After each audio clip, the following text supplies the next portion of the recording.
Chapter 129. More than a dozen people dressed like generals rode down the hill, and the leader was the general who looked like Zhang Fei.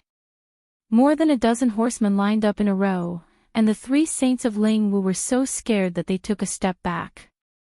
On the contrary, Ko Shuahua and the others were not afraid at all. Yu Qianqiu slowly walked toward the horsemen. When General Zhang Fei saw Yu Qianqiu, he was stunned and said, "Mr. Yu." The other generals also looked at each other. Sai Zhangfei was the first to dismount from his horse and clasped his fists. "Greetings, Mr. Yu." All the generals dismounted and clasped their fists. "Greetings, Mr. Yu." That day, Yu Qianqiu's song completely convinced them. In addition, he had a good relationship with the ghost general, so it was natural that they had to give him a greeting gift. The three saints of Lingwu heaved a sigh of relief. Bai Changchun's disciple was really influential. These ghost generals had the same cultivation level as the ghost king, and any one of them could easily kill them. They didn't know why they surrounded Mount Lingwu today. Fortunately, Yu Qianqiu was here. No need to be so polite. Yu Qianqiu raised his hand and said, "What brings you here today?" Sai Zhangfei didn't hide and said bluntly, "Today, we received a report from a spy saying that the spiritual energy here is fluctuating violently, so the great general specially ordered us to investigate the situation." "I see." Yu Qianqiu glanced at the foot of the hill. Damn it. Sure enough, they had nothing better to do after eating. Was there a need to investigate the situation in such a big way? However, it was probably caused by him breaking through the cave and removing the spiritual stones. Yu Qianqiu turned to Ko Shuahua and the others and said with a gentle smile, "You go down the hill first, I will come later." The few of them were very cooperative and followed his instructions. They passed through more than 10 riders, and no one stopped them. When Red Lady saw Yu Qianqiu revealing a gentle smile at this moment, she saw Ko Shuahua and the others walking away from her, leaving only the three of them. It seemed a little cold and cheerless. When she saw the ghost generals lined up in a row, she suddenly felt that something was wrong. Weren't they going to dig out 20 sky spirit stones? After a few thoughts, her face turned deathly pale. Her voice trembled as she pleaded, "Mister, please let the three of us go. It was Sanyang's fault just now. I shouldn't have played tricks on you." Ho Dequan and Huang Erwei were still scratching their heads in confusion. Seeing that Yu Qianqiu was still smiling, they couldn't understand what was going on. "I don't see why Yu Qianqiu is angry." Yu Qianqiu turned around and walked towards the generals. The smile on his face instantly turned gloomy. As he walked, he said, "Hong Sanyang, don't you think it's too late? If everyone apologized after doing something wrong, then everything would be fine. Wouldn't the world be at peace? What's the point of fighting and killing then?" "No." Hong Sanyang panicked. "Mister, please let Sanyang off this time." As she said that, she ran to pull Yu Qianqiu. "How dare you? How dare you be so rude to Mr. Yu?" Sai Zhangfei roared and stood behind Yu Qianqiu. With a swoosh, he unsheathed half of his saber from his waist. In a split second, more than 10 pairs of murderous eyes stared at Hong Sanyang. Sanyang knows her mistake. Sanyang really knows her mistake. "Mister, please let me go." Hong Sanyang staggered back. At this moment, Ho Dequan and Huang Erwei also knew that something was wrong. They were so scared that they didn't know what to do. In front of a group of Ghost King's late-stage generals, they couldn't escape even if they wanted to.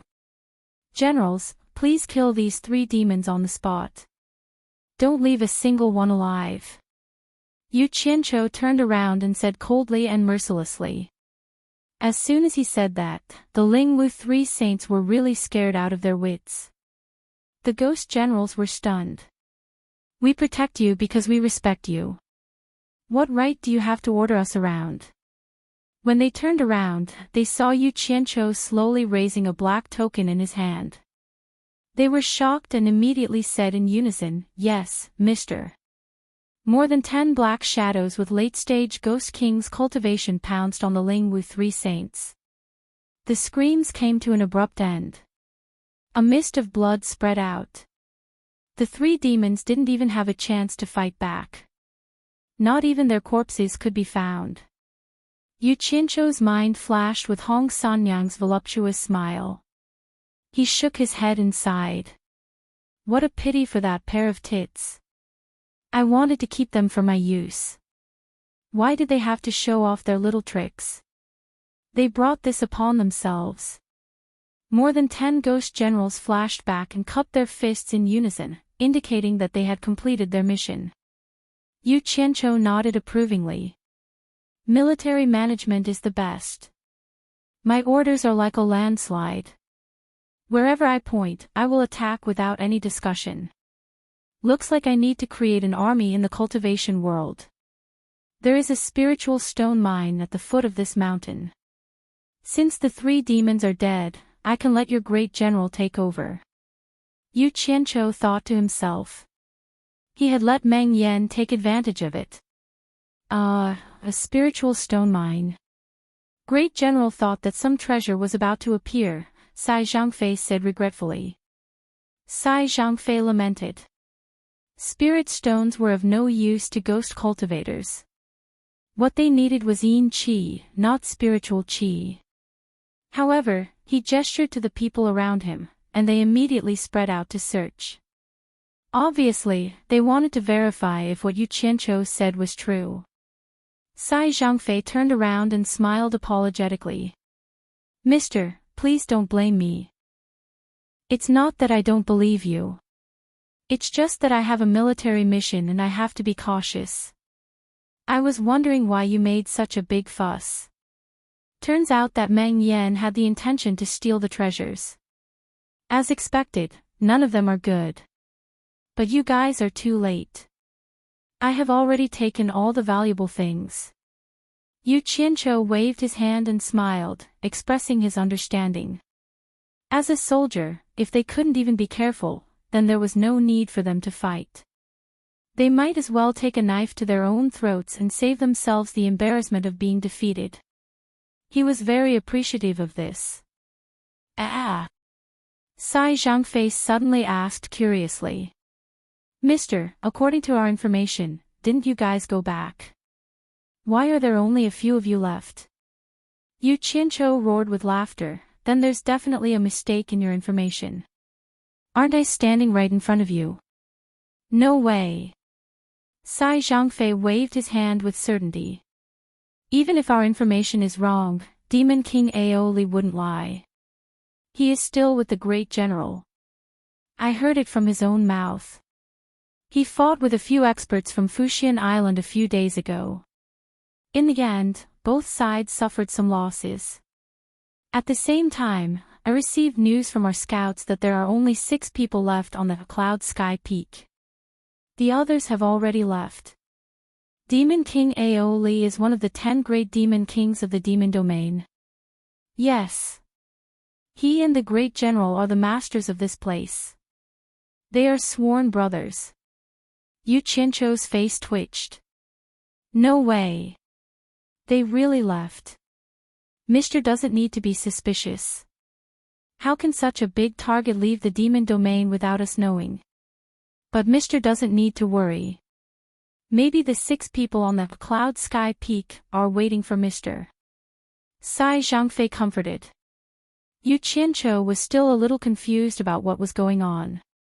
At this time, the ghost generals who were searching had already retreated.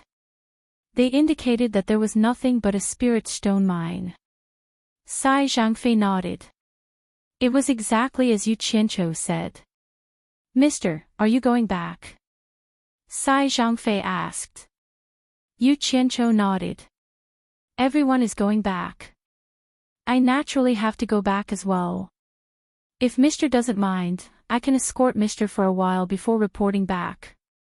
Yu Qianqiu saw that he was sincere. He thought that it would be best if they escorted him. He didn't have to worry about any accidents. He nodded. Then I'll have to trouble you. I'll call my fellow disciples first. With them around, Yu Qianqiu didn't have anything to worry about.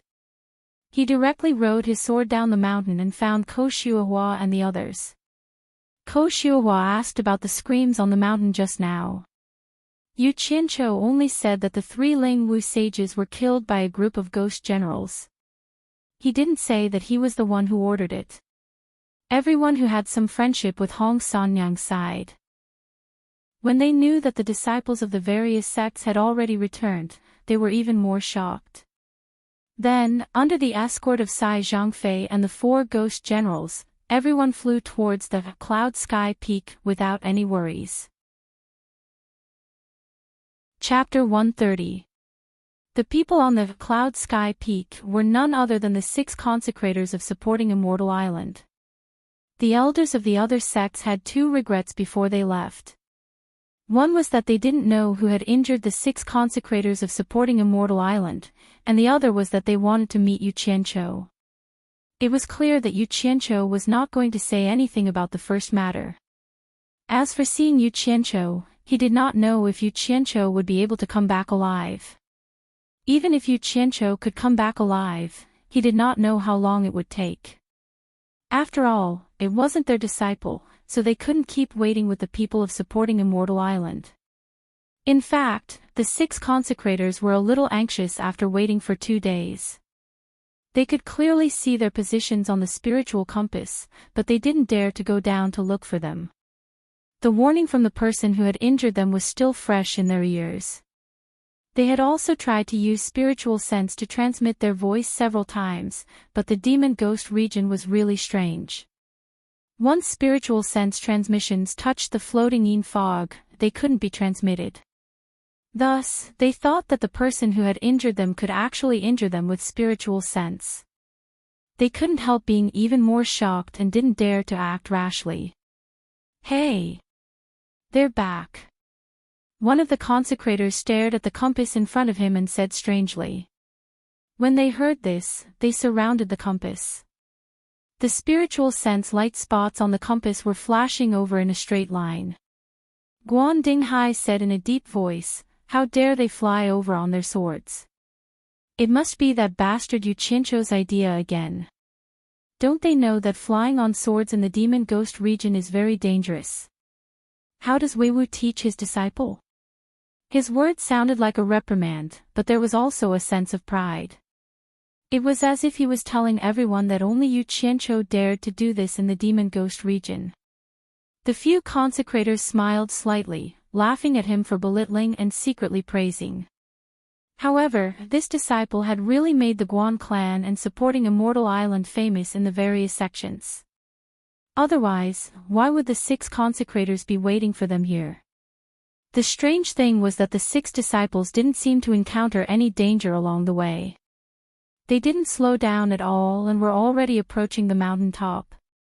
The few consecrators were also relieved, especially Ma Jiugu and Guan Weiwu. The 6 of them stared down together. The 6 streaks of light pierced through the dark clouds and landed near the mountaintop before disappearing. The 5 ghost generals who came with him cupped their hands together and said, "Mr. Yu, have a safe journey." Yu Qianqiu returned the gesture and said, "Thank you 5 big brothers. I won't say anything else. I, Yu Qianqiu, will remember this favor and will repay it in the future."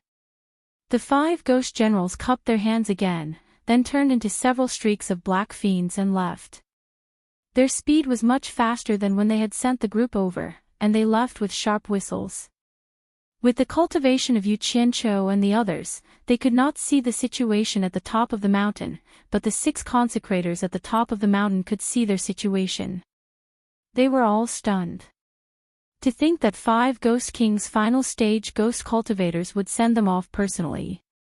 This was a little too much. Guan Dinghai grinned and scolded, "This stinking brat is really arrogant. He actually made 5 Ghost King's final stage ghost cultivators send him off, and there are 6 great consecrators greeting him on the mountain. I'm afraid that even if this old man came to the demon ghost domain, I wouldn't have such treatment. He didn't think that he had already been beaten out of the formation. Yu Qianqiu led the group to the outside of the formation at the top of the mountain. He didn't dare to barge in and shouted, "I wonder which seniors are inside." Disciple Yu Qianqiu requests an audience. Ma Jiugu struck a spell outside the formation and said in a deep voice, "Just walk in." Why is this voice so familiar? Yu Qianqiu was startled, and the group walked in. When they saw Ma Jiugu, they were startled again and thought, "Why is she here?" Ko Xiuhua bowed and said, "Disciple Ko Xiuhua greets the few consecrators." Amongst these people, only Ko Xiuhua had seen a few exalted, and Yu Qianqiu and the others were utterly unable to recognize all of them. They immediately bowed as well, and all of them were extremely shocked in their hearts. Why are the 6 exalted of supporting Immortal Island here? Yu Qianqiu thought, could it be that the experts of supporting Immortal Island who fought with the Demon King Aoli are these people? After a while, Yu Qianqiu felt that something was wrong. The gazes of this group of old fellows were revolving around him. It really made his hair stand on end. It was a far cry from being stared at by a group of beautiful women. "You are Yu Qianqiu?" Guan Dinghai shouted in a deep voice. "Damn it! Old bastard, did I offend you?" Yu Qianqiu bowed and said, "Yes, I am." "All right, this is not a place to stay for long. We can talk after we return." Dinghai. Ma Jiugu poked her walking stick and shouted. Guan Dinghai bowed and didn't say anything. He glared at Yu Qianqiu and released a flying ship that was much smaller than the one the disciples came with. After the group boarded, Guan Dinghai personally controlled the flying ship. It gradually accelerated and disappeared in the blink of an eye. On the flying ship, Yu Qianqiu was hiding in the back. Seeing the others sitting cross-legged and cultivating, he sneered in his heart. "Even if you sit for a year, you won't be worth a few supreme-grade spirit stones of mine." Therefore, he fell asleep with peace of mind. Xiao Wanqing, on the other hand, looked at him from time to time with envy in her eyes. The night had passed, and the sea was sparkling with the rising sun. The flying ship suddenly slowed down, and Yu Qianqiu, who was sleeping soundly, was thrown to the front. Fortunately, he was stopped by Xiao Wanqing, who was always concerned about him, but he still fell on his face a few times. Yu Qianqiu crawled up and shouted angrily, "F***CK." Just as he said these 2 words, he realized that many pairs of eyes were looking at him. He immediately looked out of the ship and said embarrassedly, "We became supporting Immortal Island so quickly. Ha, so fast, so fast." With that said, he sat down guiltily, thinking that they wouldn't understand the first 2 words.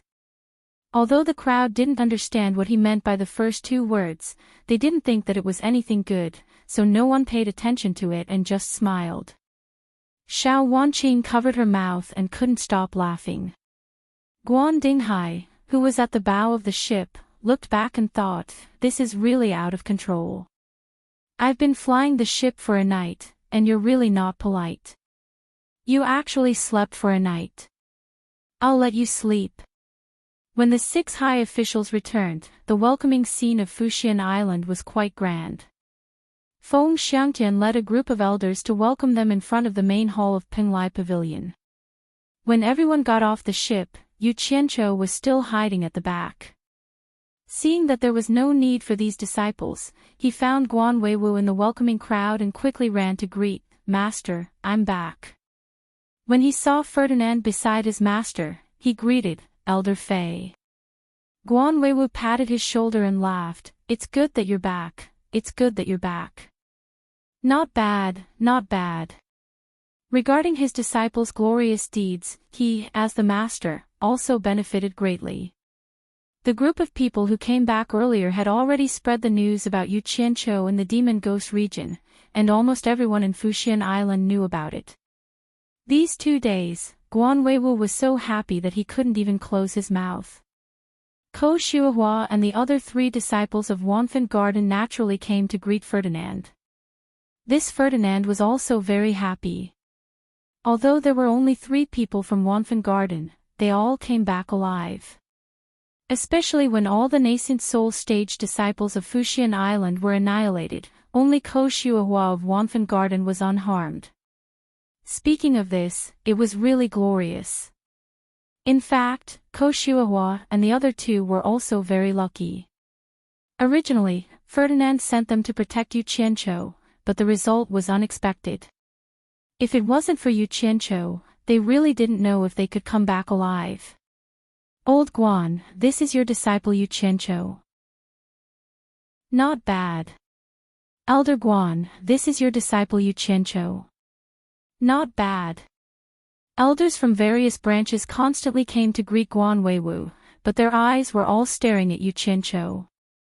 Guan Weiwu kept laughing and said, "Yes, yes."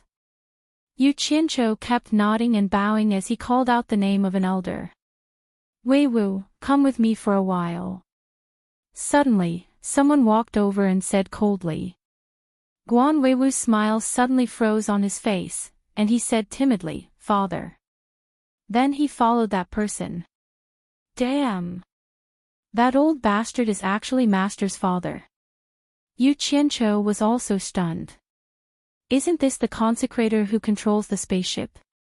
Thinking of a white-haired old man calling another white-haired old man father, Yu Qianqiu had goosebumps all over his body. He thought to himself, I have to quickly refine the elixir of youth. It's still good to be young. He stealthily disappeared into the crowd. Chapter 131. A ray of light flashed by, and Yu Qianqiu returned to the courtyard that he hadn't seen for many days. In fact, this round trip to the demon ghost region didn't take more than 10 days. He released his divine sense to check, but Ling Feng and the others weren't there. They probably went to work. He returned to his room, closed the door, and disappeared. When Guan Yu and Chen Feng saw Yu Qianqiu, they both called out with a sad expression, "Boss." Something was wrong. Yu Qianqiu nodded with a smile and walked to their side. He saw nearly 400 people gathered in a depression in front of him. They were the disciples from the various sects that he had brought from the demon ghost region. All the men and women were sitting on the ground with dispirited spirits. Their natal primordial spirits had been stripped away by Baisuzhen, so their spirits weren't much better. These 2 fellows probably thought of him when they saw them, and it felt like they were in the same boat. Yu Qianqiu frowned, turned his head, and shouted, "Don't think too much. Don't you know what kind of person Sister Bai is? By the way, Chen Feng, have you planted the spirit herbs I asked you to?" "Yes," Chen Feng replied. "I want to refine a cauldron of pills. Help me get 3 portions." Yu Qianqiu nodded. After Chen Feng left with the order, he looked at the disciples in front of him, pinched his chin, and began to ponder. Not long after, Chen Feng brought him the spirit herbs. Yu Qianqiu's eyes swept over the 2 of them. He was silent for a long time, making the 2 of them a little uneasy. Then he said with a very serious expression, "There are some important things for you to do. I've been thinking about this for a long time, and I've been very worried." "What are you worried about?" "I'm worried about whether you 2 can do it." "Why worry?" "Because you 2 are worthy of my trust." After saying this, the 3 of them fell silent. After a while, Guan Yu and Chen Feng exchanged glances, and Chen Feng said excitedly, "Boss, if you have anything to say, we'll do our best." Yu Qianqiu patted him on the shoulder and said, "This matter is of great importance, and it is indeed related to our future. Forget it, let's not talk about this for now. I'll try a batch of pills first, then I'll come back and have a good talk with you 2. Only the 2 of them were left with strange feelings. Yu Qianqiu teleported directly into the omphalos. The misty array immediately made way for him when he arrived. After he entered, the array closed up again. It was Baisuzhen who was controlling it from inside. Ever since she had obtained a pile of these things, Bai Sujin had not gone out at all.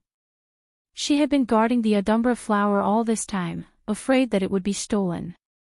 Yu Qianqiu could not help but feel excited as he looked at the huge pile of top-grade spirit stones sparkling with purple light. This was his fortune. He grabbed a handful and scattered them. This was money. Sis, let's begin. Yu Qianqiu said to Bai Sujin after enjoying himself to his heart's content. The latter nodded.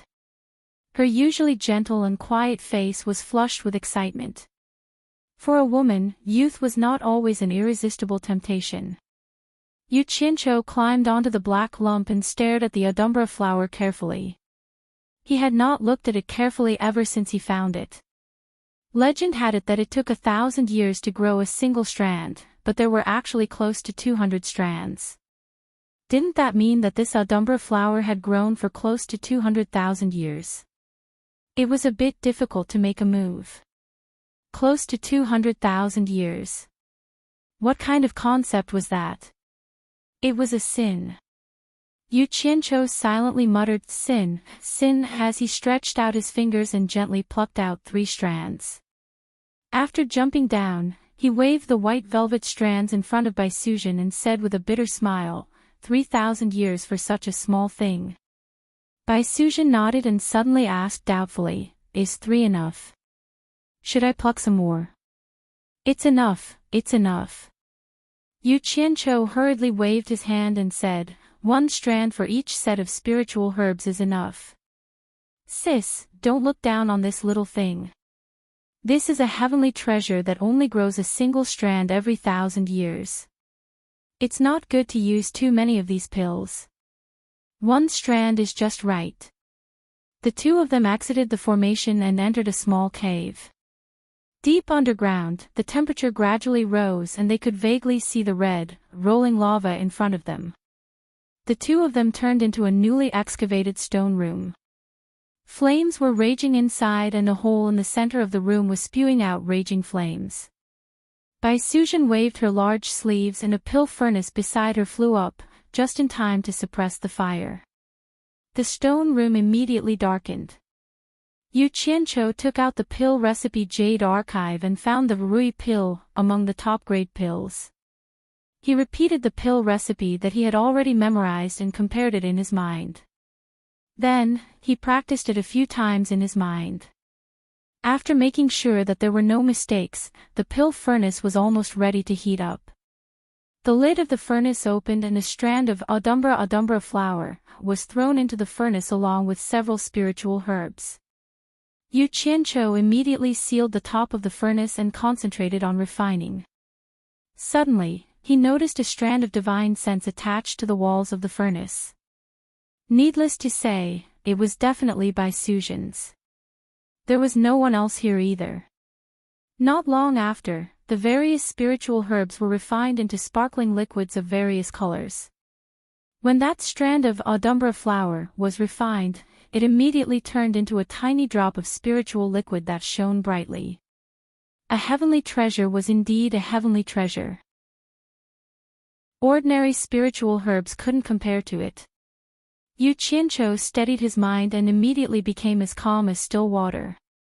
He used his divine sense to control the airflow and the various spiritual liquids, starting a magnificent performance. Light and shadow crisscrossed and intersected like a dream.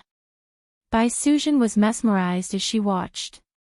Although she wasn't proficient in alchemy, she had traveled the cultivation world for many years and more or less knew a little about alchemy. She had never seen such a bold and unconstrained refining method. It was simply inconceivable. It wasn't until the performance in the furnace was over and the pills were formed and being roasted that Bai Sujin leisurely retracted that strand of divine sense. Her bright eyes looked towards Yu Qianqiu, who had his eyes closed and was meditating. A trace of infatuation flashed in her eyes. Big sister, catch the pills. Yu Qianqiu slammed his palm into the furnace lid and in an instant, 10 balls of light rushed out of the furnace.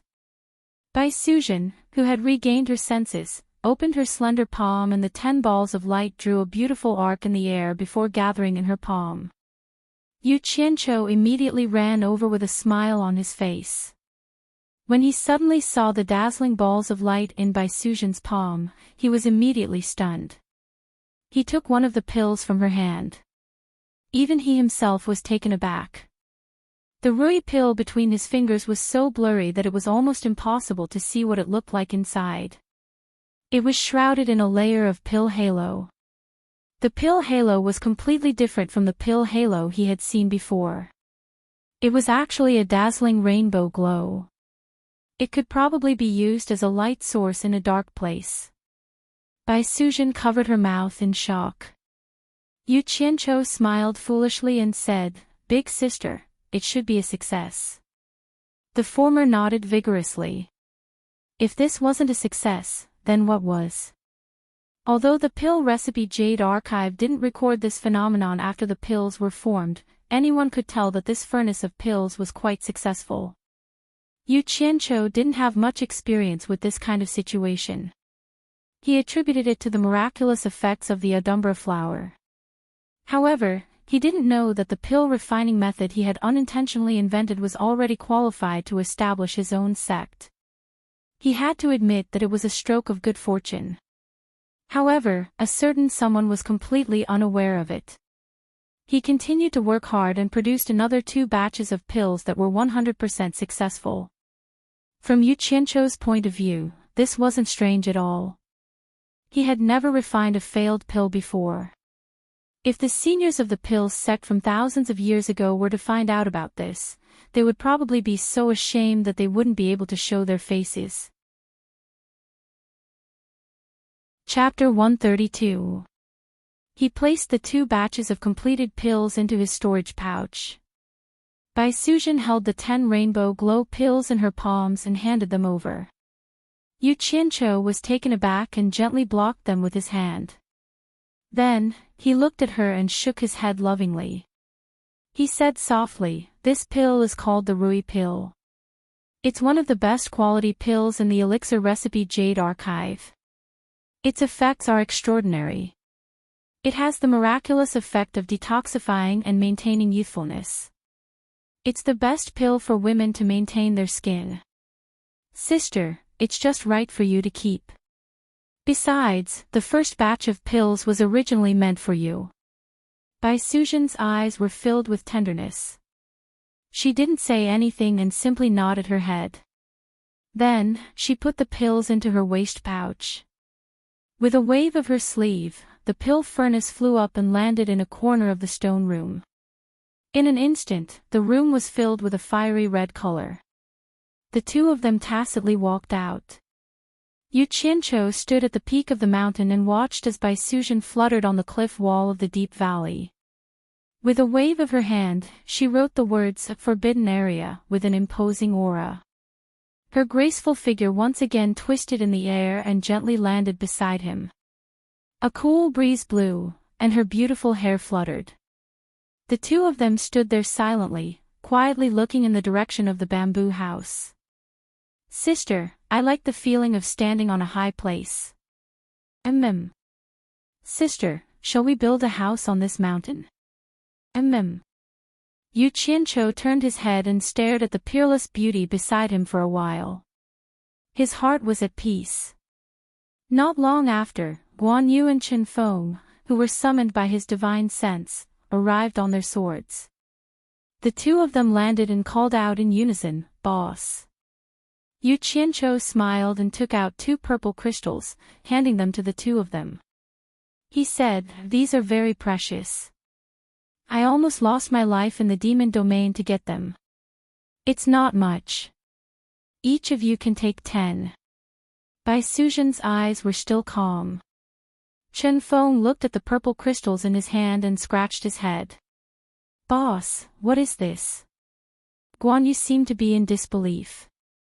He looked at the purple crystal in his hand and touched it.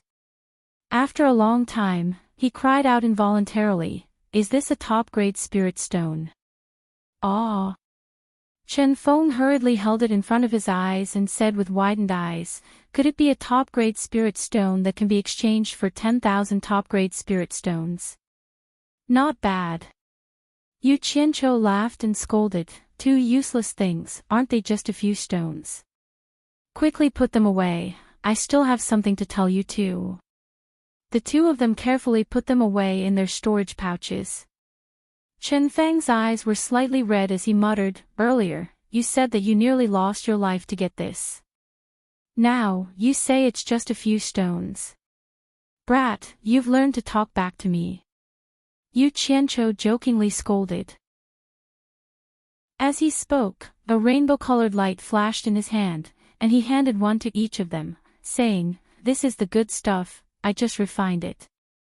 The two of them held the rainbow-colored light in their hands and looked at each other. Guan Yu said blankly, "Boss, what is this?" Yu Qianqiu laughed and said, "Rui pill, a pill that can make you look young. Any scars on your body, as long as you take it, I guarantee that they will immediately disappear and you will be as good as new. It can also give you a physique that is immune to all poisons. It is also refined from the treasures I obtained from the demon domain this time. Look young. A physique that is immune to poisons. That is really a treasure." The two of them were pleasantly surprised and seemed to be considering whether they should take it now. "All right, put away the treasures first. The two of you have taken your things, it is time to be obedient and work." Yu Qianqiu pretended to be unhappy. He said it so directly, but the two of them did not mind. They smiled and put away the treasures, then bowed and waited for orders. Yu Qianqiu suddenly waved his hand and pointed, "I want to build a palace on top of this mountain. Now, I want to ask the two of you, do you have the confidence to build it for me?" "Ah!" The two of them were shocked and looked around. To build a palace on top of a mountain, how big of a project would that be? Though their abilities were thousands of times stronger than mortals, with their abilities alone, they really did not know how long it would take to build it. The two of them looked at each other. This treasure was really hard to obtain. Guan Yu bitterly smiled, "Boss, it's not that. It's just that our abilities are limited." Chen Feng also nodded. "You two idiots." Yu Qianqiu pointed down the mountain and said, "I brought so many people here for you to use, what are you afraid of?" "Ah!" The two of them were shocked. Guan Yu bitterly smiled again, "Boss, you know that the weakest of those people are at the completion level. How can we command them?" "Humph." Bai Suzhen slowly turned her head and stared at the two of them. She calmly said, "With me here, just order them around. If they don't listen, just kill them." Her tone was very calm, but the coldness in her words was very easy to sense. "Ah." The three men were all stunned. Yu Qianqiu scratched his head and smiled, "You two just do as I say. If they don't listen, I'll deal with them. But you have to know your limits. If they can repent, you have to give them a chance. You can't kill them all. These people are still useful to me." Guan Yu and Chen Feng looked at each other and solemnly said, "Sister Bai, we understand." They directly ignored Yu Qianqiu's words, causing the latter to keep signaling them with his eyes. It couldn't be helped. To Yu Qianqiu, Bai Suzhen's prestige in Utopia was very important. When he wasn't around, he needed someone he could trust to take care of everything. He could only purse his lips and say, "As long as the two of you know what to do. As for the blueprints and materials needed to build the palace, I'll think of a way to get them as soon as possible. You don't have to worry about that. There's another important matter. You two have to be mentally prepared." Seeing that he was talking about serious matters, the two of them stopped laughing and looked at him seriously. Yu Qianqiu solemnly said, "Yunchang, get rid of all the women among the 400 people. There are many people in Utopia, and things are complicated. It won't do if you don't have some people under you. Those women will listen to you. As for the others, I'll leave them to you. At this point, he paused and stared at Guan Yu with sparkling eyes. He shouted, Yunchang, haven't you always wanted to lead an army to the battlefield like Guan Yu? All right. I'll give you my full support and give you this opportunity. I want to build an army of the cultivation world, an invincible army of the cultivation world. These hundreds of people will be your touchstone. Do you have the guts to take on this responsibility? If you can't, say it as soon as possible so that I can find someone else. The moment he said that, Guan Yu and Chen Feng were shocked. Oh my God! What was he trying to do? Why did he want to build an army of the cultivation world? On the other hand, Bai Suzhen stood there calmly. Yu Qianzhou continued to stare at Guan Yu with a burning gaze. To him, the existence of an army required a strong financial power. Now that the conditions were ripe, a large number of supreme-grade spirit stones would suffice. Even if it was not enough, as long as the army was built, there would naturally be a way to make money. Wasn't there a saying like robbing the rich to give to the poor? At first, Guan Yu's blood was boiling, but he did not immediately agree. After calming down a bit, he slowly said, Boss, I have the guts, and I really want to take on this responsibility. However, I've never done such a thing before. I'm afraid I'll ruin Boss's big plan. It's good that you know how to think carefully. I was really afraid that you would agree without thinking. If that happened, I really wouldn't dare to let you do this. Now it seems that I didn't misjudge you. Yu Qianzhou smiled and patted his shoulder, Yunchang. There's a first time for everything. As long as you do it diligently, there's nothing you can't do.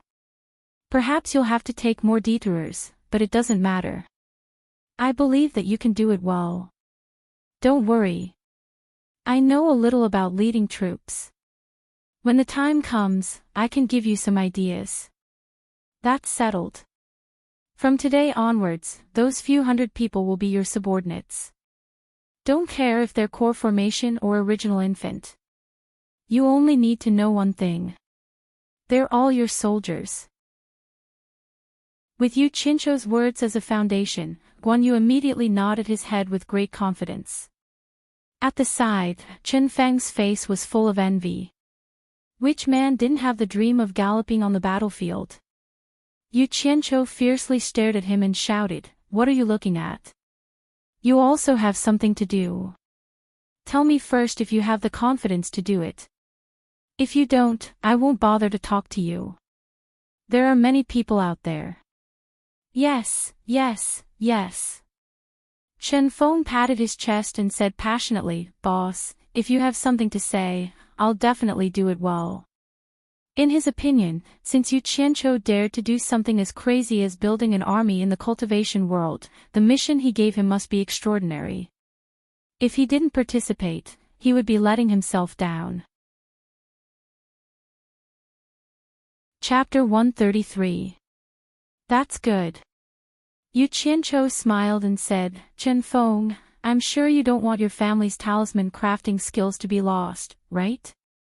Chen Feng nodded and said, Of course. Good. Yu Qianzhou stared at him with a powerful gaze and said, Then I'll let you become a master of talisman crafting, alchemy, and blacksmithing in one. Chen Feng scratched his head and said in surprise, Boss, what do you mean? Yu Qianzhou looked at the place where the various sect's disciples gathered and said leisurely, A strong army must have a strong logistic support. Without logistic support, it's bullshit to build an army. In the cultivation world, alchemy and magic tools are indispensable. I'll find some subordinates for you. Your task is to ensure the necessities of Yunchang's army. As for alchemy and blacksmithing, I'll prepare them for you. Don't worry. After hearing that, Guan Yu nodded in agreement and looked at Chen Feng with hope. But the latter had a troubled expression. That's what I'm doing. Then wouldn't I be doing odd jobs for Guan Yu? Boss, I also want to lead an army. You should leave the logistics to someone else. Yu Qianzhou glared and shouted angrily, Then why did you agree so readily just now? Are you making fun of me? No, no. Chen Feng quickly waved his hand and explained, I didn't know that boss was talking about this, so what? Yu Qianzhou narrowed his eyes and interrupted him in a deep voice, I'll give you two choices. 1. A man should do what he promised. 2. Pack up your things and go back to your 100 Flowers Valley to sell talismans. I can't tolerate a great bargaining god like you here. They had known each other for a long time. Every time Yu Qianzhou narrowed his eyes and spoke, it meant that he was really angry. Guan Yu looked at Chen Feng worriedly. After a long time, they had developed feelings for each other, and they were also familiar with each other. The two of them had a tacit understanding when they worked together. From a selfish point of view, he still hoped that Chen Feng would be the one to work with him. Of course, he had also placed himself in the main position, while Chen Feng was only a supporting character. I. Seeing that Yu Qianzhou was really angry, Chen Feng hurriedly said, a few times. Finally, he stomped his feet and said, Boss, don't be angry. I'll listen to you. I wouldn't dare. Yu Qianzhou coldly glanced at him and said, Yu Qianzhou, want brothers who help me sincerely. Don't force yourself to help my brother just to give me face. I won't force you. Just go and do what you need to do. I, Yu Qianzhou, have misjudged you. No. Boss, I'm sincere. Don't misunderstand. Chen Feng defended himself. The experience of setting up the stall in the 100 Flowers Valley had left a deep impression on him. At that time, he was so poor that he didn't even have enough to pay for the stall. Now, his storage bag was filled with top-quality spirit stones worth 100,000 high-quality spirit stones. Moreover, his boss was an idol to him. Are you sure? Yu Qianzhou asked suspiciously. Chen Feng patted his chest and said, I'm absolutely sincere. Sister Bai is here to testify. Oh. Yu Qianzhou's face immediately changed into a smile. He patted his shoulder and said, Good job. I knew I didn't choose the wrong person. Don't worry. One day, you'll find out that your choice was right. The three men finally had smiles on their faces.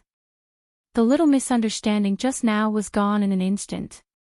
Yu Qianzhou patted their shoulders at the same time and said, That's right. Only when you're good and I'm good will everyone be good. Alright, you guys go get ready. I still have something to do outside. Then, he turned to Bai Suzhen and said, Sister, I'll be leaving first. The latter nodded and Yu Qianzhou disappeared in front of the three of them. As soon as he came out of the room, he saw Ling Feng and the other two. The three of them were already used to Yu Qianzhou's mysterious appearance. They immediately stood up and greeted Yu Shishu. Sigh. These three unlucky kids are still in the Qi training stage. I really want to help you guys get out of this abyss of suffering. But it's better to grind it out. The rainbow after the storm is the most beautiful. At that time, people will truly know what it means to be grateful. Yu Qianzhou waved his hand, indicating that there was no need for formalities.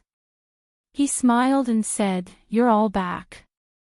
I didn't see you guys on the way here, so I took a nap. Is everyone all right?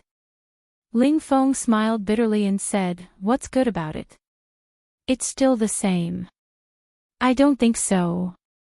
Yu Qianzhou glanced at the three of them and said with a meaningful smile, Deacon Yan is staying in the demon domain and won't be able to return. I believe the situation will improve. He then added in his heart, This daddy has personally blasted his head into smithereens, so he definitely won't be able to return. Ling Feng smiled noncommittally and said, Let's not talk about him. It's just spoiling the mood. On the other hand, everyone in supporting Immortal Island knows about martial uncles saving the disciples of various sects from the hands of the Ghost King. Even the three of us benefited from living with you. Many people came to us to ask about you. Martial uncle, tell us about what happened in demonic ghost region. Yu Qianqiu was stunned. He didn't know that he was already famous. He then waved his hand and said, I was just lucky. There's really nothing to talk about. That's it. I still have something to do. Let's talk next time. As he spoke, he had already flown away on his sword. Sigh. Looking at the departing figure, Ling Feng and the other two sighed at the same time. When they came back to their senses, they looked at each other and shook their heads with a bitter smile. They couldn't help it. The gap between them and him was getting bigger and bigger. There was no need to mention the things that happened in the past. Every time Yu Qianqiu came to Wanfen Garden, Ferdinand always had a sullen face as if he owed him a lot of money. This time, the sun rose from the west, and he kept nodding and smiling as soon as he saw Yu Qianqiu. There were two reasons. First, Ko Shuahua and the others had told him in detail about their experience in demonic ghost region. It could be said that the three disciples of Wanfen Garden were saved by Yu Qianqiu. Just because of this, he was embarrassed to show his sullen face to Ferdinand. Second, he finally had an explanation for his daughter. But in Yu Qianqiu's eyes, no matter how he looked at it, he felt that there was a conspiracy. So, he tried to say something that usually made Ferdinand angry. Elder Ferdinand, I'm a little hungry. Do you have anything to eat here? Ferdinand suddenly smiled a little awkwardly. This kid really treated this place as a restaurant. His face twitched as he said, there is something at the back. It's not right to agree so readily. Yu Qianqiu also said for the first time, thank you, Elder Ferdinand. Then, he followed him to the back of the main hall. As a result, as soon as he turned the corner, he met Furong who came after hearing the sound. She hurried and shouted, Yu Qianqiu. Yu Qianqiu waved his hand and said, Ha, senior sister, I'm hungry. Furong nodded repeatedly and turned to run back. She probably went to prepare something to eat. Ferdinand's face completely darkened. Yu Qianqiu glanced at it and heaved a sigh of relief. He was in the mood to eat first. Ignoring him, he took a familiar turn to Furong's place. Furong was busy putting more food on the table. Of course, he sat down without hesitation and ate to his heart's content. It would be a waste if he didn't eat. Ferdinand, who came in later, stared at him for a while and suddenly asked, I heard that you made a lot of noise in the monster ghost region this time. Even Ghost General drank and chatted with you. Furong tilted her small ears to listen. Yu Qianqiu also had something on his mind. As he ate, he replied, it can't be said to be drinking and chatting merrily. We just drank a few cups. Ghost General is too polite. Ghost General is too polite. Ferdinand's face twitched involuntarily. He had also trained in the monster ghost region. How could he not know the reputation of Ghost General? He was an overlord. Now that he had confirmed the rumors, he was inexplicably shocked. He really couldn't understand what was so good about this guy. His daughter was obedient to him, but why would someone like Ghost General also listen to him? He paused and asked again, I heard that you went deep into the hinterland of the monster ghost region and collected many spiritual herbs that even the disciples of Wanfen Garden have never seen before. Don't you know the rules of Fuxian Island? All the spiritual herbs collected in the monster ghost region must be handed over to the sect. Of course, we won't let you hand them over for nothing. The sect will give you a certain reward. Take them out and let me have a look. No wonder I felt strange. It turns out that you are after my spiritual herbs. I can't give them to you. They are all spiritual herbs with names on the elixir prescriptions. I still have a use for them. Yu Qianqiu raised his head and smiled at Furong. Senior sister, can you go out for a while? I have something to say to Elder Fei. Furong pinched the corner of her clothes and turned it over and over again. She was obviously a little unwilling, but in the end, she still went out obediently. Ferdinand didn't know what he was going to do.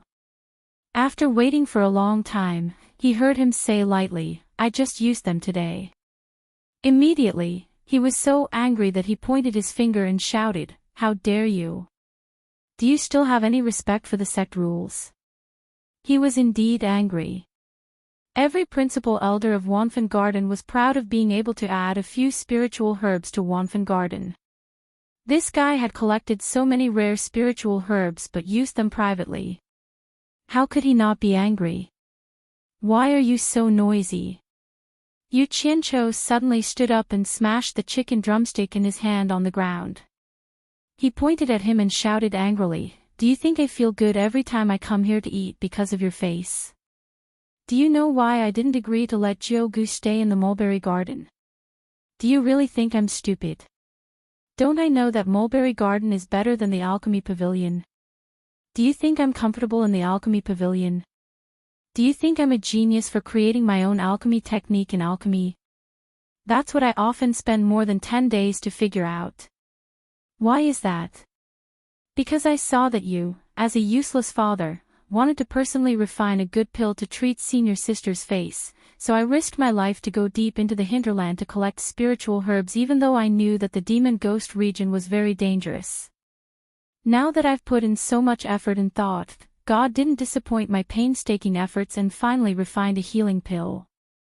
I couldn't wait to come here, but I was ridiculed by you. I finally know what it means to be cruel and unscrupulous. In fact, Furong didn't go far and just stayed outside. When she heard this, she covered her mouth with tears and tried hard not to cry out. Fei Dinan was also confused by his extreme reaction at first, but at this time, he said in a trembling voice, "You mean you've already refined a pill that can treat Furong's face?" Yu Qianqiu was still not satisfied with the scolding and said sternly, "I've never seen such a heartless thing like you.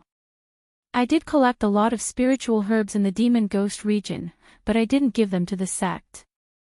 I used them to refine pills. So what?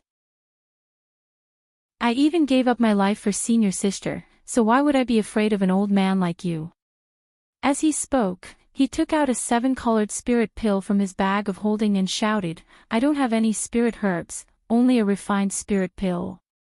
Old thing, if you have the ability, then go against your conscience and hand this spirit pill over to the sect. I want to see if your conscience has really been eaten by a dog." Chapter 134. The soft colorful glow of the Rui pill lit up the entire room slightly, and a faint and unique fragrance slowly spread. Ferdinand's pupils suddenly widened. He took a step forward and directly grabbed the elixir in his hand. He put it in front of his eyes to look at it. After a while, he snorted and said, "It's really an elixir. This elixir is dizzy." His face was full of disbelief. Yu Qianqiu looked on coldly, and a smile flashed unintentionally in his eyes, but it disappeared slightly. At this time, Furong slowly walked in and walked to Yu Qianqiu's side. She held his arm tightly with both hands and stared at Ferdinand with extreme resentment. Yu Qianqiu felt the elasticity on his arm and looked at her with some surprise. He did not expect that a girl who was as thin as firewood would actually have a peerless treasure. Some things really needed to be understood in depth, and it could not be seen just from the surface. At the same time, he also noticed the resentment in her eyes. Yu Qianqiu could not help but open his mouth slightly. He looked back at Ferdinand, who was still amazed, and said in his heart, "Old man, I'm sorry. I just want you to owe me a big favor so that I can extort something in the future. I really did not mean to sow discord between you father and daughter. Hey!" He raised his hand and gently patted Furong's little hand that was a little pale. "This elixir can really cure Furong's face." Halfway through his words, Ferdinand looked up and found that his daughter was holding the man's arm in front of her chest. His face was distorted. That place is not for other men to touch. Taking advantage of someone else's daughter in front of him, the pressure he was under was really not ordinary. Yu Qianqiu quickly diverted his attention and sneered, "Don't you want to use the sect rules to suppress me? Who cares if it can be cured or not? Just give it to the sect directly." When Ferdinand heard this, he immediately noticed that his daughter was looking at him with an almost resentful gaze. He trembled all over and almost dropped the elixir in his hand. He stuttered, "Fu.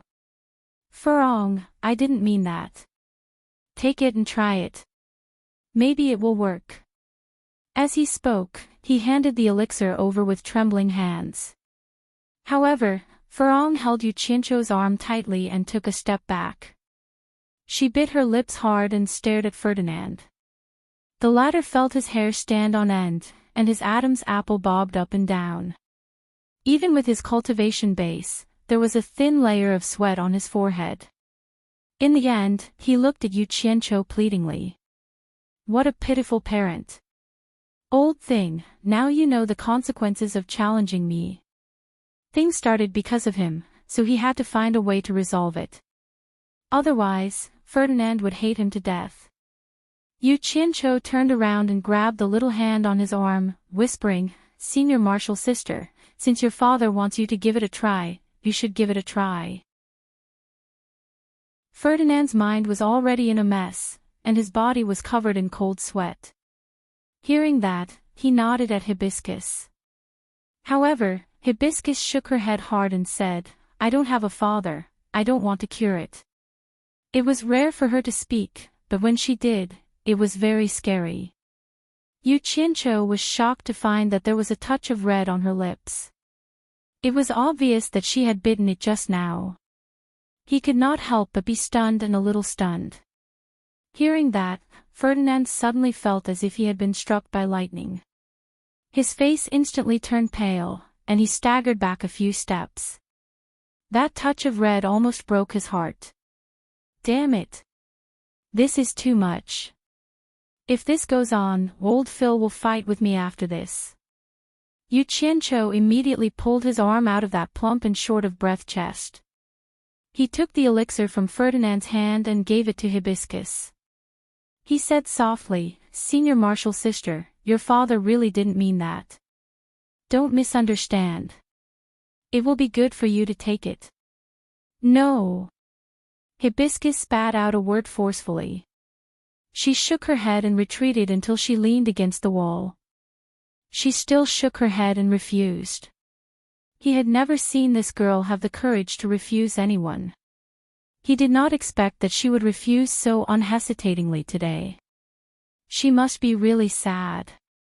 Yu Qianqiu suddenly felt that he had gone too far today. There was really no need to hurt her. He let out a depressed breath and said in a deep voice, "Senior Marshal Sister, do you believe me?" "Yes." Hibiscus looked at him with her bright eyes and nodded. "Then do you believe what I said?" "Yes." "Good." Yu Qianqiu walked over and pulled Ferdinand over with one hand. He pointed at him and said, "Then I will tell you. Look carefully, this person is your biological father. He is the person who treats you the best in the world. No one can treat you better than him, including me. You have to believe that everything he does is for your good. Senior Marshal Sister, can you understand?" Hibiscus did not say anything. She neither nodded nor shook her head. Ferdinand, who was casually grabbed like a child, looked at Yu Qianqiu with gratitude instead. "Senior Marshal Sister, this elixir was refined for you. It was really not easy for me to refine it. I really spent a lot of effort. Could it be that Senior Marshal Sister really has the heart to let my efforts go to waste?" As Yu Qianqiu spoke, he sent the fragrant elixir with colorful rays of light in his hand to her. It was one thing to help Ferdinand be a good person once, but he still had to be a good person himself. This was his habit. Facing Yu Qianqiu's extremely sincere gaze, Hibiscus hesitated. Finally, she summoned up her courage and timidly reached out her little hand to take the elixir. She lowered her head and gently put it into her mouth. With a slight gurgling sound, she swallowed it. The two men breathed a sigh of relief and glanced at each other with relief. Ferdinand's excitement could be clearly seen on his face. The two of them looked at Hibiscus again. To be honest, Yu Qianqiu really did not know whether this elixir would have the miraculous effect described on the Jade Archive. This was also the reason why he had not taken the elixir yet. Hibiscus was also silently feeling the changes of the elixir in her stomach. Just like that, the three of them hugged each other by the wall, not daring to breathe heavily. Fortunately, there were no outsiders to see this strange scene. Otherwise, if two men were to force a woman against the wall, anyone's imagination would run wild. After an hour or so, Hibiscus's body finally showed some changes. First, her whole body turned red. Then, on her face, hands, neck, and all the exposed skin pores gradually oozed out a jet-black liquid. A foul smell began to spread in the room. Hibiscus looked at Yu Qianqiu with a somewhat panicked expression. She kept wiping the dirt oozing out of the back of her hands on her clothes. Yu Qianqiu's face twitched a little. Ferdinand, on the other hand, shouted in surprise, "Hibiscus, don't move. The elixir is taking effect." After all, he was very experienced. He could see the reason at a glance. Sure enough, not long after, the foul smell began to be dispelled by the delicate fragrance emitted from Hibiscus's body. Then, the fragrance became stronger and stronger. Hibiscus's stomach began to make gurgling sounds, and she seemed to be restless. Ferdinand suddenly revealed a look of realization. He slapped his forehead, turned his head, and anxiously shouted, "Somebody, somebody. Somebody, come quickly." Two female disciples quickly came over. They did not know what had happened to make the elder-in-chief so urgently summon them. Without waiting for them to salute, Ferdinand ordered the two of them, "You take Hibiscus to the toilet to detoxify. You quickly go and prepare a large amount of hot water for her bath. Be quick." When the two of them saw Hibiscus, who was wrapped in a layer of black to the point that she could no longer be identified, they immediately understood. One of them left in a flash, while the other carried Hibiscus out without any fear of getting dirty. Ferdinand was obviously very excited. He kept clapping his fists and walking back and forth in the room. Detoxify in the toilet. Damn! The side effect of this Rui pill is even worse than the foundation building pill. I wonder if Big Sister has taken it yet. With this thought in mind, Yu Qianqiu's divine sense unconsciously entered Utopia. Very soon, he locked onto a graceful figure by the distant lake. In the clear lake, the delicate body that was as fair as jade created layers of ripples. She got up from the water and walked to the shore. Her peerless face was extremely pure and serene. The water droplets that slid down her plump and upright breast splashed onto the lake's surface bit by bit. The two spots of red were mesmerizing, and countless traces of water slid down her smooth skin and elongated. Suddenly, her two jade-like arms pushed her wet black hair to the back, and her graceful figure was immediately revealed. Chapter 135. Yu Qianqiu was shocked and immediately withdrew his divine sense. He took a deep breath and tried hard to dispel the lingering reverie in his mind. After his mood stabilized, he shook his head secretly. There was a kind of woman who was a confidant in his heart. When the two were together, there was no worry, and the body and mind were relaxed and peaceful. It was a piece of pure land in a man's heart that could not be desecrated. Bai Suzhen was his confidant. She believed that if he wanted her body, she would not refuse. This method of peeping could be used on any woman, but it was not suitable for her. After more than 4 hours, the female disciple who was ordered to prepare the bath water suddenly rushed in and said excitedly, "Elder Fei, Senior Sister Farong, you should go and have a look." Got it. Ferdinand waved his hand and then turned back to glare at Yu Qianqiu fiercely. Then he hurried out. It seemed to tell him that if anything happened to his daughter, just wait and see. Yu Qianqiu judged from the female disciple's expression that it was probably a good thing. Otherwise, she would not be so excited, so he followed her. The two came to a side room one after another. As soon as they entered, Ferdinand suddenly stopped. Yu Qianqiu flashed out from behind him and was also stunned there. A woman was sitting in front of the bronze mirror in a trance. She kept rubbing her face with her palm.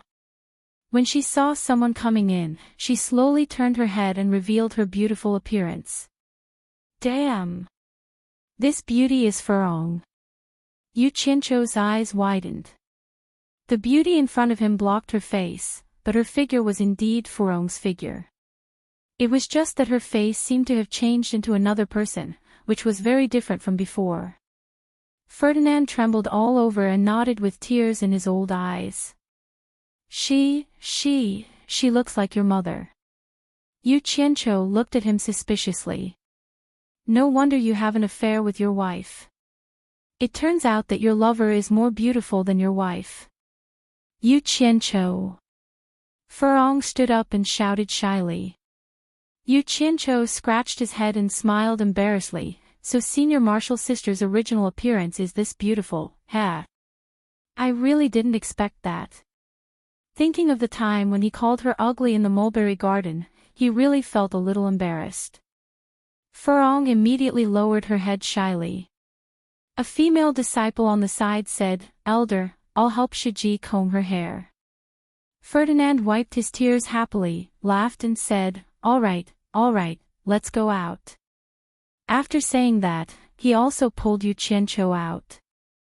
As soon as the two of them came out and walked back to the original room, Ferdinand suddenly turned around and stared at Yu Qianqiu. The smile on his face disappeared.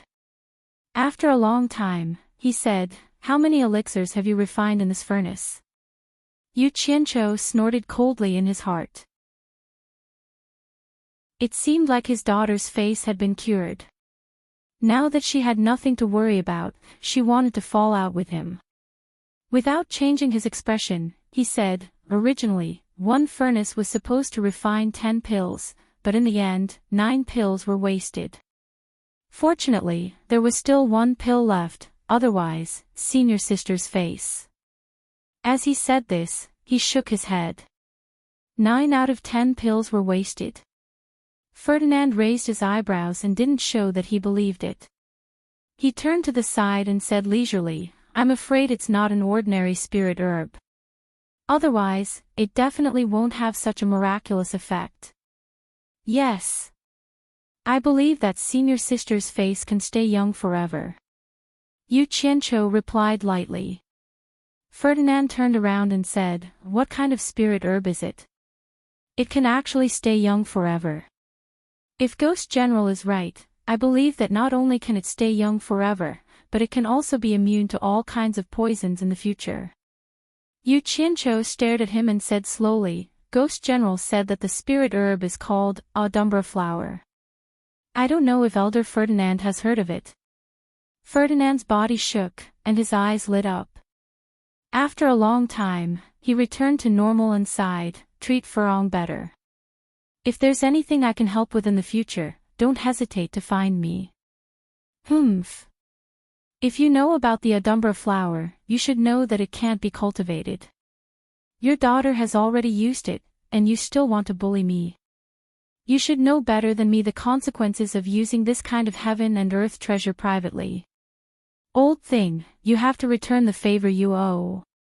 Yu Qianqiu nodded calmly and said, "Got it, I'll go back first." After the incident in the demon domain, Fuxian Island gradually returned to normal. In the Elixir Refinery Pavilion, Yu Qianqiu was undoubtedly the most free person. Without Yan Shu's constraints, no one cared about him.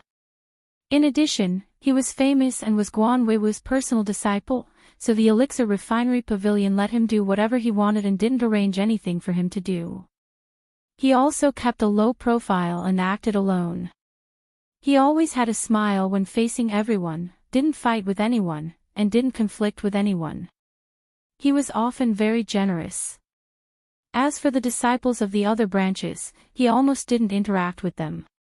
Other than a disciple called Qingjingqing from the Secular Objects Hall who often looked for him, there was also Gu Qingyun from the Cultivation Pavilion.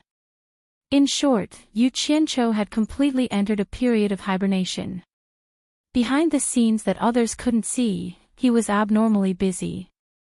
First, he spent a few months building a majestic hall on the tallest mountain in Utopia. After that, other than concentrating on cultivation, he accompanied Guan Yu to train the troops. In the process, there were definitely some who were disobedient, and Bai Suzhen immediately turned them into ashes. It had to be said that sometimes, killing the chicken to warn the monkey was very useful. At the same time, Yu Qianqiu constantly educated these people on political and ideological issues. Coupled with the generous treatment of spirit stones and spirit pills, the morale of the troops gradually stabilized. Of course, some necessary measures were unavoidable. As for the usual training, he rarely interfered. Instead, he often spent time to change Guan Yu's mindset and taught him alone. His requirement for Guan Yu was that the most important aspect of this small army was their quality. They had to be proficient in assassinations, ambushes, and all sorts of other effective combat methods to kill the enemy. They had to be able to achieve victory once they were deployed. Guan Yu's enthusiasm for these things was also unexpected. He threw himself into it wholeheartedly, and the various special warfare and training methods that Yu Qianqiu explained were even more astonishing. All kinds of advanced ideas and concepts were things that he had never thought of. At the same time, Yu Qianqiu gave Guan Yu a warning: the soldiers are fierce, but the generals are fierce. After the training of the troops got on track, Yu Qianqiu began to spend a lot of time on Chen Feng, personally teaching him alchemy and researching weapon refinement and talisman creation. The method and materials for weapon refinement were bought by Qingjingqing from outside. Of course, he also gave him a lot of money for running errands. Qingjingqing was never tired of such a good thing. Anyway, it was on the way. As long as you don't talk about it, it's good for everyone.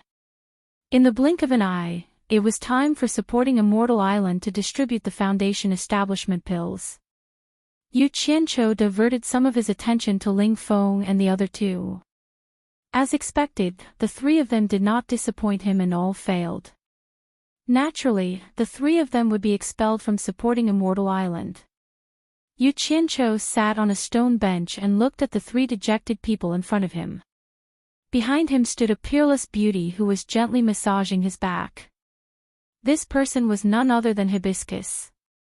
Ever since the scar on her face was healed, Hibiscus finally had the courage to come out and meet people. However, the way she came out was often a straight line. She would go back and forth between Wanfen Garden and Yu Qianqiu's residence. In her eyes, Yu Qianqiu was the only person she could trust.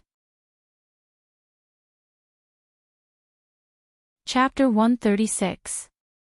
Every time she came, she would bring some of Yu Qianqiu's favorite food. Once, Yu Qianqiu suddenly said, "Furong, you have to improve your cultivation. Maybe I'll need your help in the future."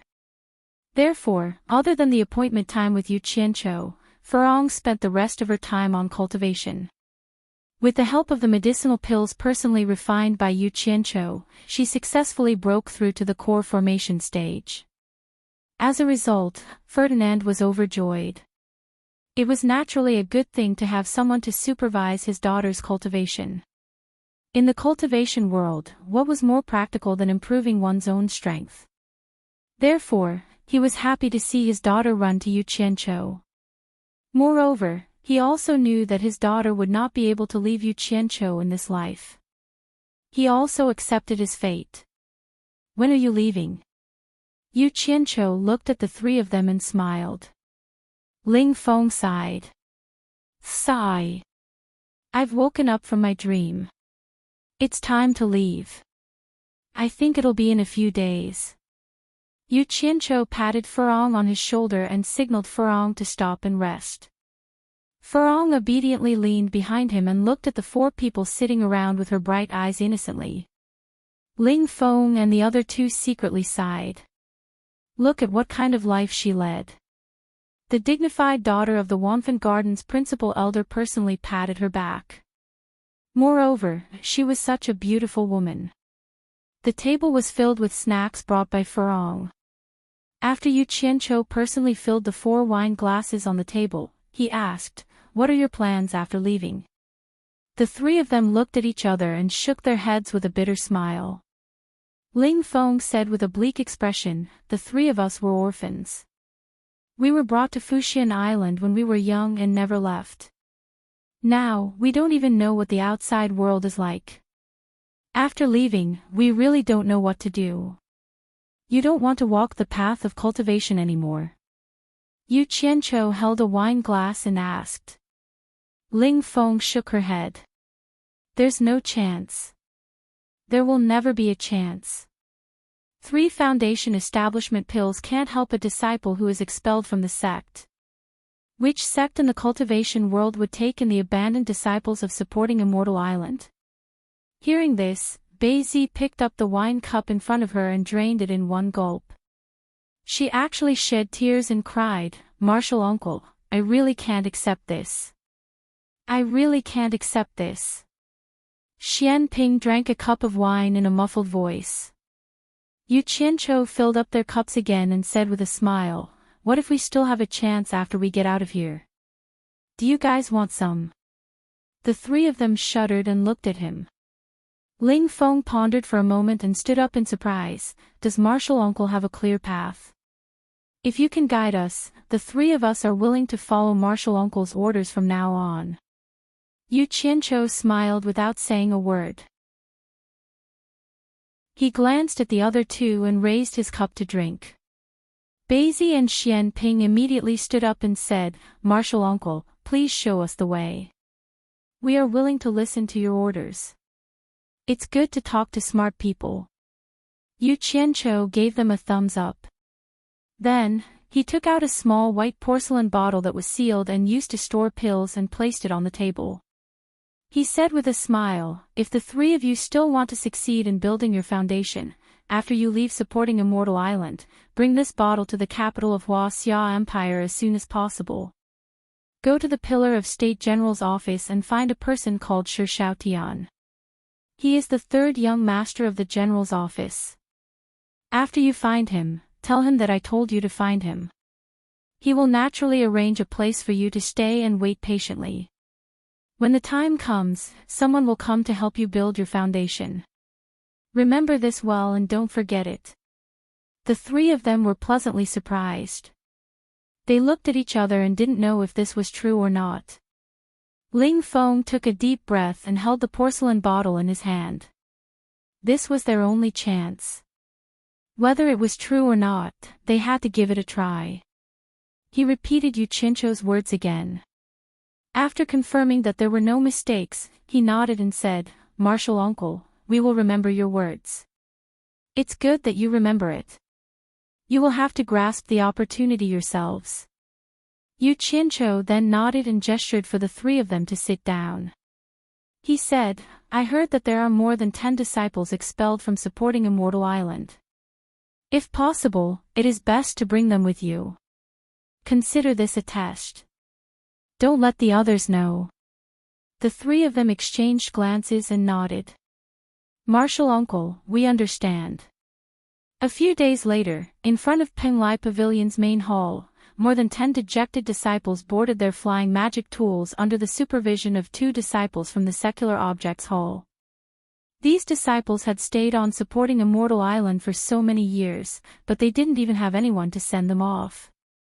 On the contrary, Ling Feng and the other 2 had Yu Qianqiu and Furong to send them off. Seeing this miserable scene, Yu Qianqiu couldn't help but sigh at the fickleness of the cultivation world. One of the 2 disciples from the Secular Objects Hall was Qingjingqing. Yu Qianqiu smiled at him and said, "The 3 of them have lived in the same courtyard with me for many years. You have also seen them many times, so you can be considered acquaintances.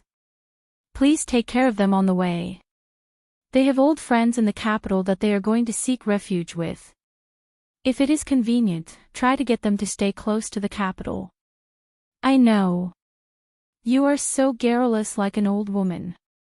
Qingqing punched him, and at the same time, he looked at Furong behind Qingqing meaningfully and shook his head with a smile. Ling Feng and the other two bowed gratefully and said, "Thank you, Martial Uncle, for sending us off." Yu Qianqiu waved his hand and pointed at Qingqing. "Don't thank me, thank him. We still need him to take care of us on the way. Go, go, go. Don't listen to him. Hurry up and go up. There are people watching over there."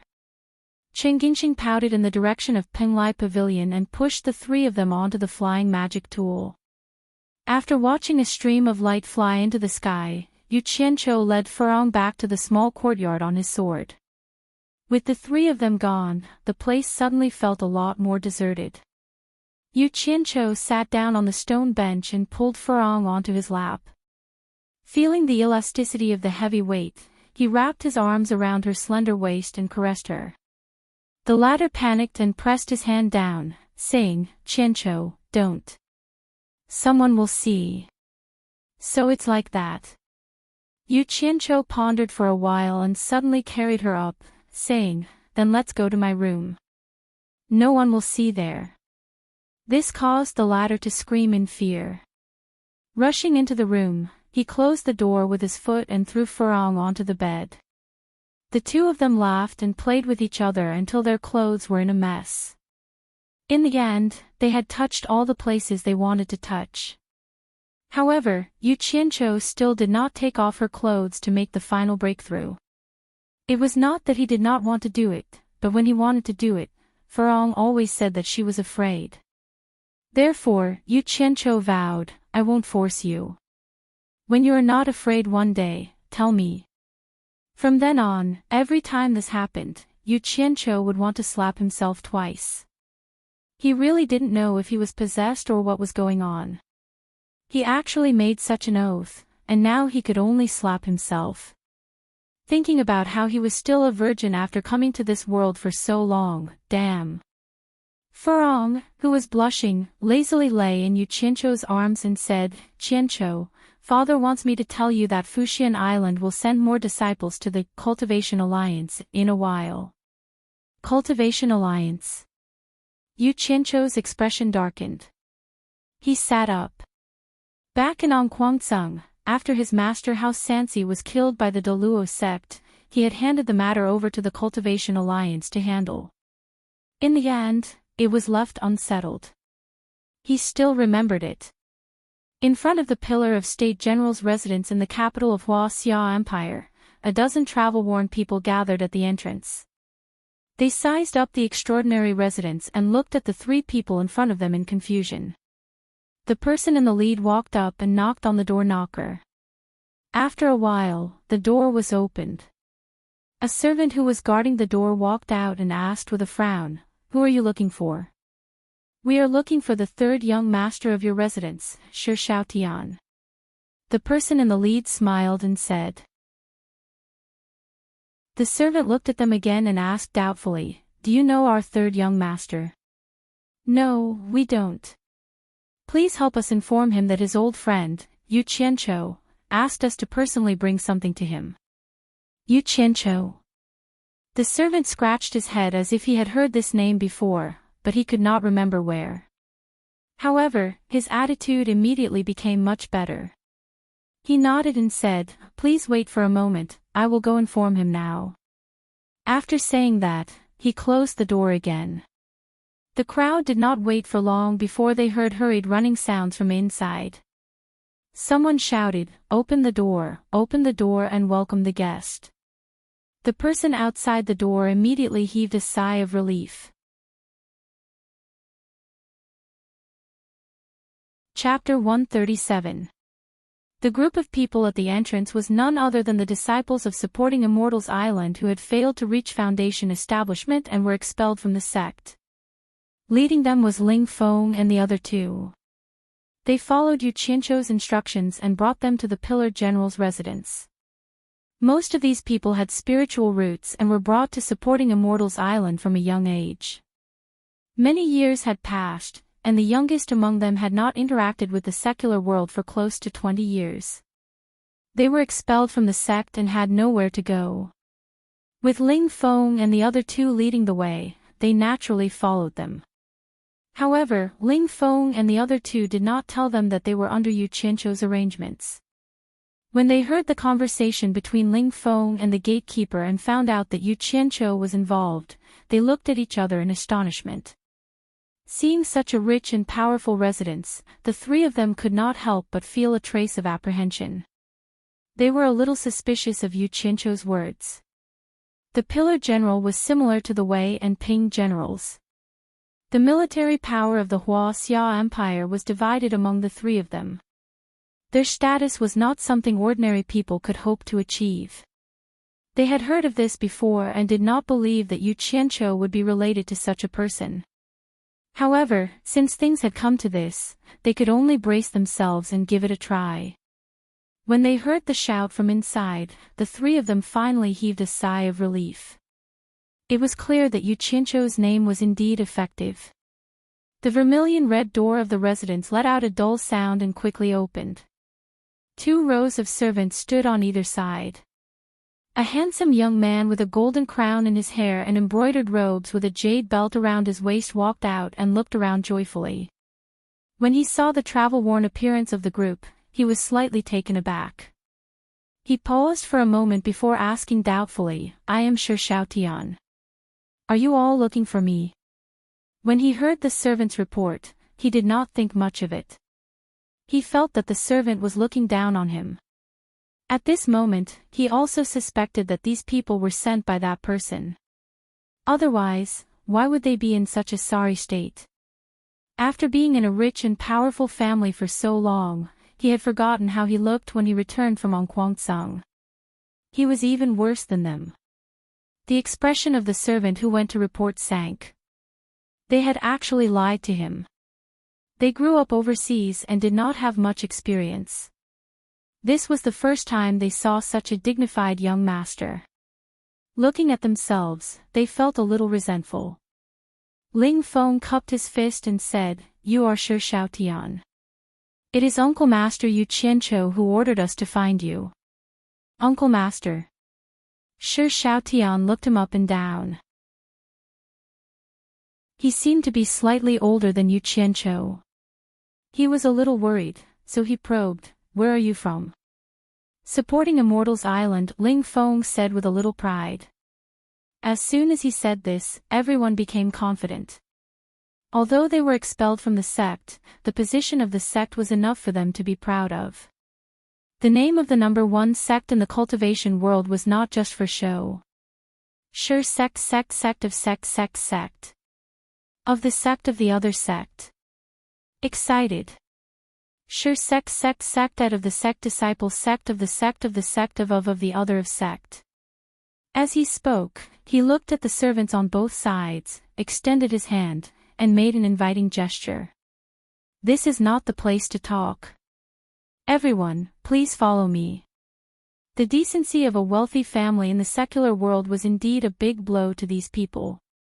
It was a completely different concept from the fairyland of the Supporting Immortals Island. Perhaps it was because they had stayed in the Supporting Immortals Island for a long time, but their sense of beauty had completely changed. They were a little surprised by the luxury of the general's residence. They constantly looked around and praised in their hearts. Shi Xiaotian didn't dare to be negligent in the slightest.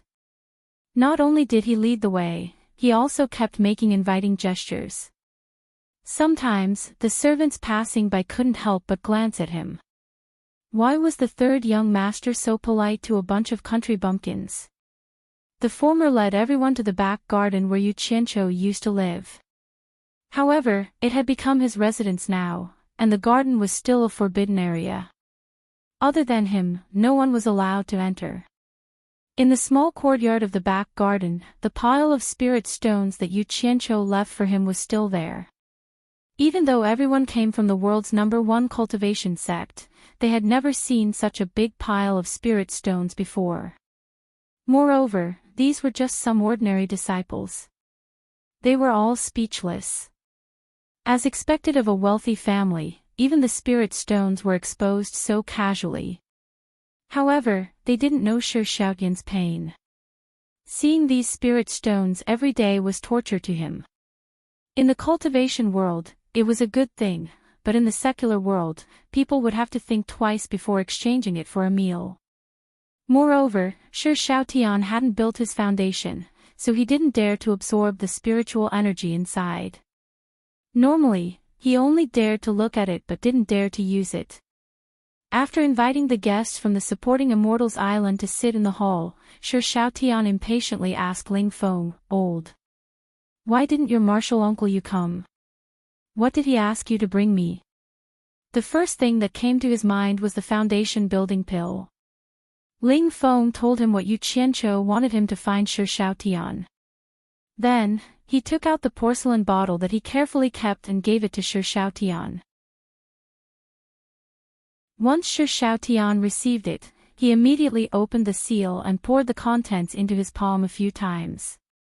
However, he realized that there was nothing inside. He couldn't help but look at Ling Feng in confusion.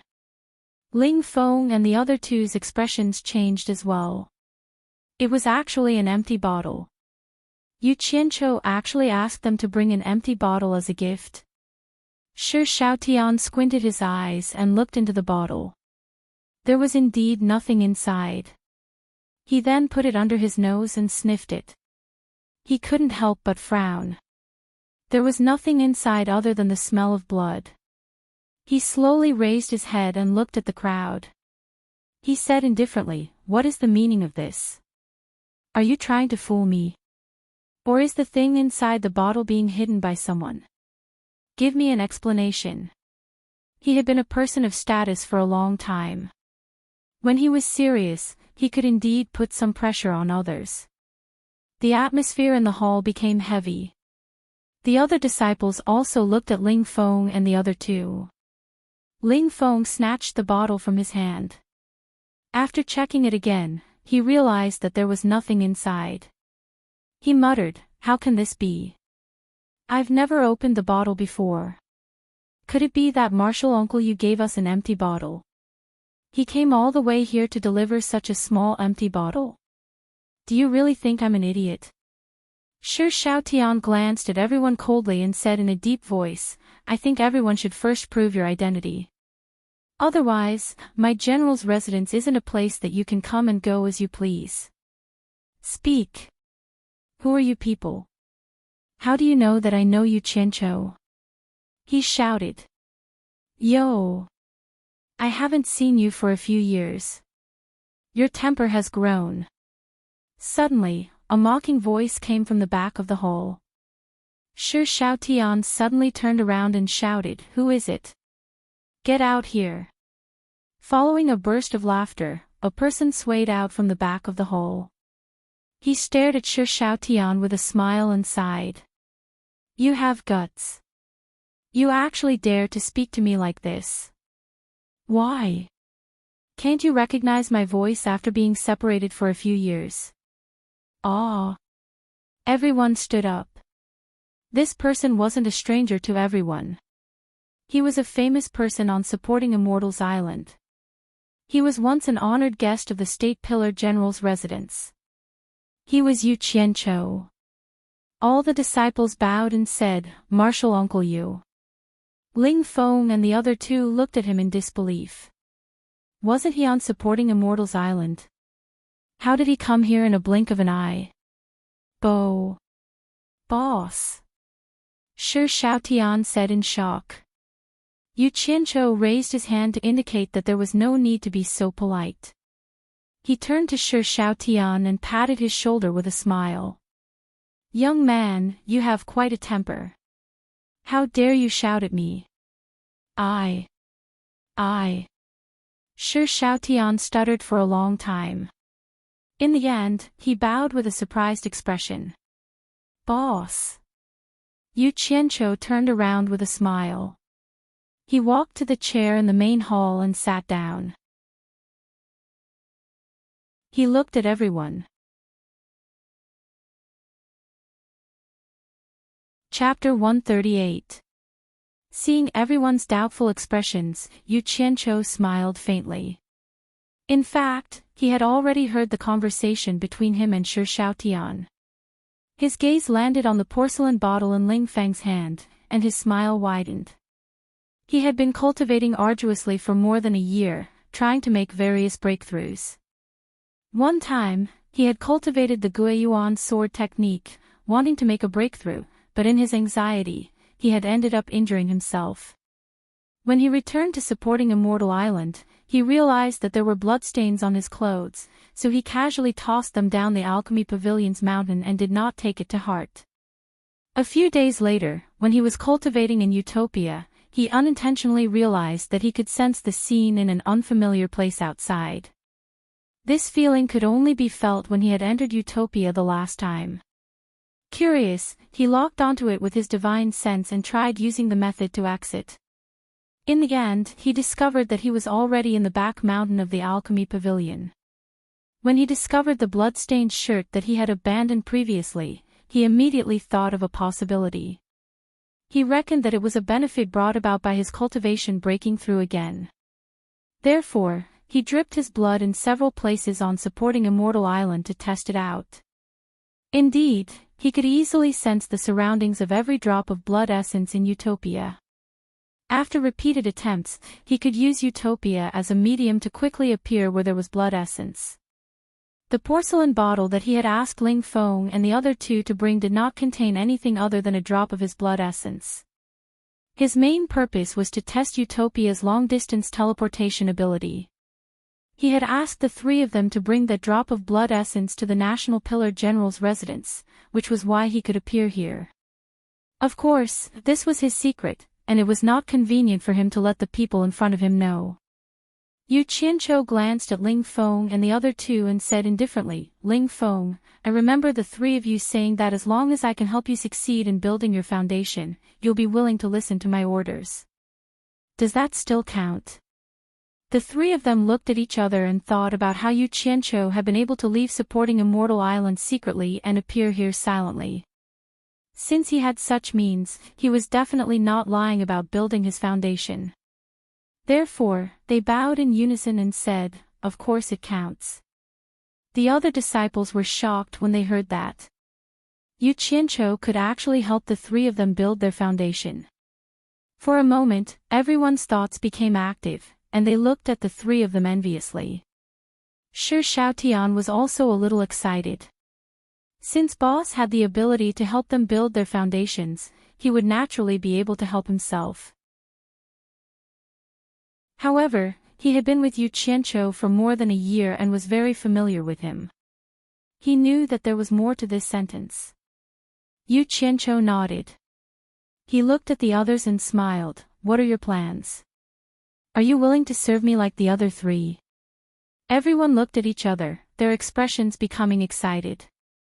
Someone stepped forward and bowed, saying, "Martial Uncle Yu, if you can guarantee that this disciple will successfully build his foundation, this disciple is willing to listen to Martial Uncle's orders. I always pay what I say." Yu Qianqiu waved his hand and said, "If you can't successfully build your foundation, you naturally don't need to listen to my orders, and you also don't need to take my words seriously. Go do what you need to do." "Ha! Is there anyone among you who is willing to be like him?" As he said that, he took out a few foundation building pills that were shrouded in purple mist. Everyone's eyes lit up. Apart from Shi Xiaotian, everyone had seen them before, so they naturally knew that these were foundation building pills. Shi Xiaotian also naturally understood from everyone's gazes. In an instant, the crowd's emotions flared up. Who wouldn't want to make such a foolproof deal? Even if they couldn't successfully build their foundation, they wouldn't lose anything.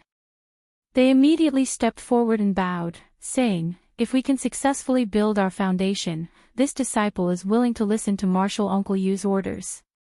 Since there were foundation building pills, Boss definitely wouldn't forget about them. Shi Xiaotian stood at the side very confidently, not saying a word. "Good, good, good," Yu Qianqiu said with a smile, but he snorted coldly in his heart. As expected, they were all people who refused to suffer losses. Each of them emphasized that they would only listen to his orders after they successfully built their foundation. They all thought that he was a philanthropist. Very good. He placed the few foundation-building pills in his hand on the tea table beside him, then he took out a whole bunch and placed them on the table, instantly attracting everyone's attention. Yu Qianqiu smiled and said, "Words are no proof.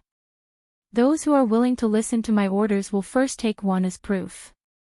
If one foundation-building pill is not enough, you can still come to me to take it." As he said that, he took out another handful from his storage bag. Shi Xiaoyan's jaw dropped as he watched. He thought to himself, boss is indeed boss. The foundation-building pills that Ong Guangzheng treats as treasure are actually given out by boss as wedding candies. Everyone looked at each other in dismay. Finally, someone couldn't resist the temptation and walked over to Yu Qianqiu and bowed deeply. When the latter nodded, he excitedly took one and retreated to the side, as if he was afraid that someone would snatch it from him. Sometimes, one was afraid that no one would take the lead. Since someone took the lead, everyone would naturally follow suit, taking turns to bow and salute, then unceremoniously took the pills and retreated. In the blink of an eye, there were only 11 foundation-building pills left on the tea table. Yu Qianqiu looked at Shi Xiaotian, Ling Feng, and the other two who didn't follow the crowd's bad example. He smiled and said, "Xiaotian, take the foundation-building pills on the table and share them with those 3 brothers." 4 people actually had to share 11 foundation-building pills. Everyone's face was filled with envy. Yes. Such a good thing, Shi Xiaotian couldn't hold back the smile on his face anymore. He couldn't help but stick out his tongue, no longer looking like a noble young master. Holding the foundation-building pills in his hand, he walked in front of Ling Feng and the other 2. Without saying a word, he gave each of them 3 foundation-building pills. He held 2 and was about to retreat. Who knew that the 3 of them wouldn't take it? They each wanted to give one to Shi Xiaotian, but the latter was determined not to accept it. Looking at the adult version of Kong Rong, Yu Qianqiu felt a toothache. This daddy here has plenty of foundation-building pills, why do I need you guys to be good people?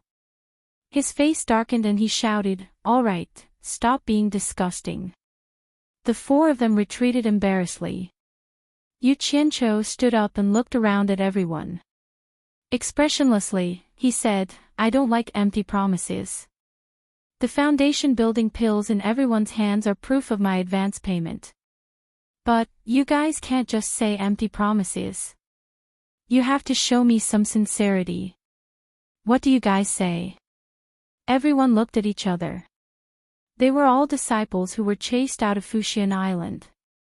Other than the pitiful amount of spirit stones they had, they really couldn't take out anything else to show their sincerity. They didn't know what to say.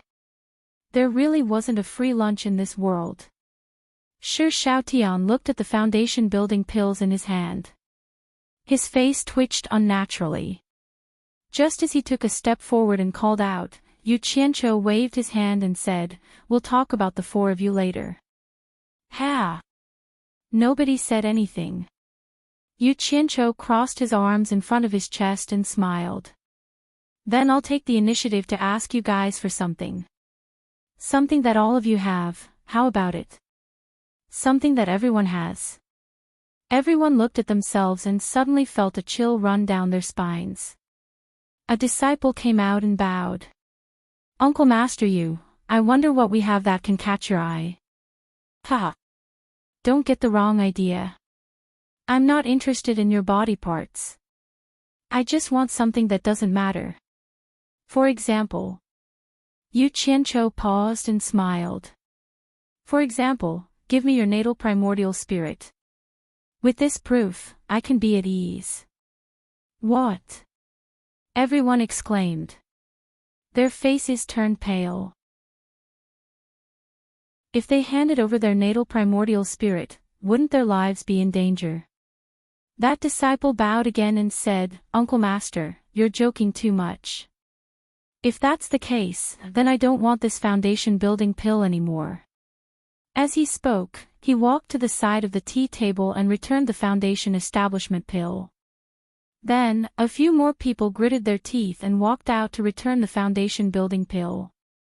The rest of them were obviously hesitant. Yu Qianqiu looked at them coldly and suddenly laughed. "You guys really don't stand on ceremony. You guys take my things as you please and return them as you please.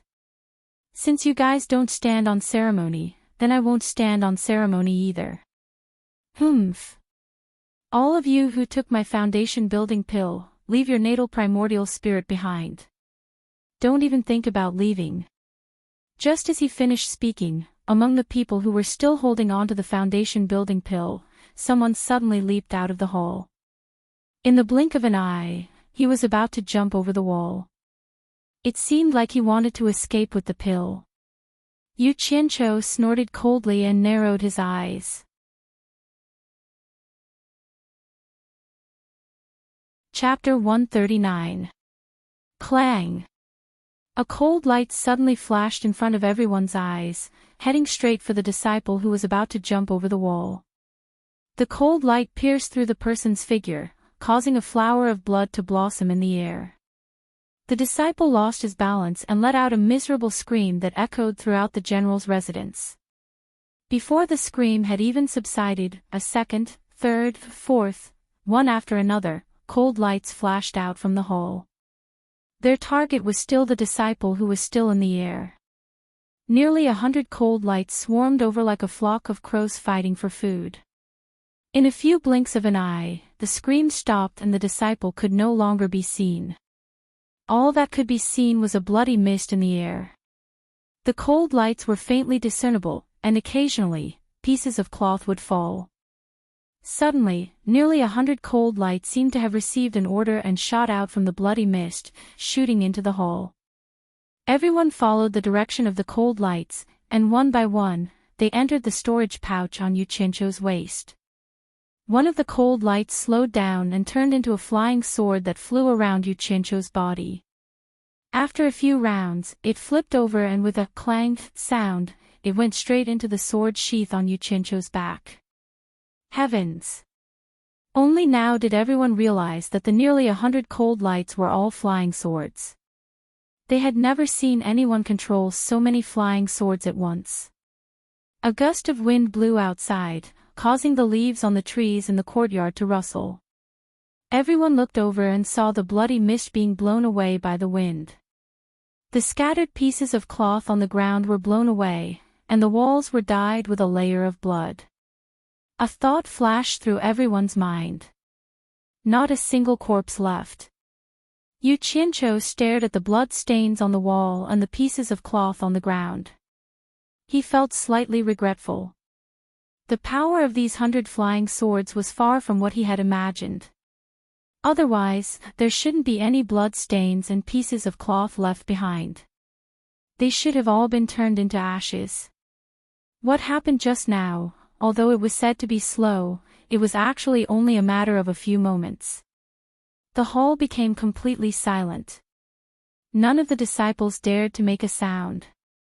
They were all intimidated by the power of the group of swords. Those who had the same thought turned pale and completely gave up. They knew that there was no way they could escape this kind of attack. Was this the power of a foundation establishment cultivator? Shi Xiaotian looked at the silent Yu Qianqiu and clenched his fists tightly. His face was flushed and he was actually trembling with excitement. The goal that the two of them had been fighting for many years had been realized by boss before him. Who dares to fight here? Do you want to die? A loud shout rang out, and then 7 figures appeared on the courtyard wall. 7 middle-aged men in plain robes with sharp eyes stood on the wall of the courtyard and observed the situation inside. Do you want to die? Yu Qianqiu was slightly annoyed. 7 cold rays of light shot out from his storage bag at lightning speed towards the 7 of them. Shi Xiaotian suddenly shouted, "Boss, help!" The The 7 flying swords were pressed against the throats of those 7 people. If Shi Xiaotian had not shouted in time, there would have been a bloody hole in their necks. The faces of the 7 people on the wall immediately turned ashen, not daring to move. How could a person who could use a flying sword be ordinary? Yu Qianzhou coldly stared at Shi Xiaotian. The latter smiled bitterly and begged, "Boss, please let them go. They are not ordinary servants, they are the retainers of the general's estate. They have been loyal to my family for generations and are my father's most trusted subordinates. They have been protecting the safety of the estate and my family for a long time. They didn't mean to offend you, boss." Yu Qianzhou thought about it and felt that it made sense. They had probably rushed over after hearing that disciple's scream. He looked back at the 7 people on the wall and saw that they were all standing there, giving off the airs of heroes. However, their faces were pale from fear. He nodded slightly and said, "Tell them not to tell anyone about what happened here." The 7 cold rays of light returned to his storage bag. "Don't worry, boss. They will know even if you don't tell them." Shi Xiaotian turned around and walked into the courtyard. He cupped his hands towards the 7 people on the wall and said, "7 uncles, please leave. There is nothing wrong here, don't worry." The 7 of them also knew the rules of the estate. No one was allowed to come here. If they hadn't heard the scream, they wouldn't have rushed over. The leader in the middle looked at the bloodstains at his feet.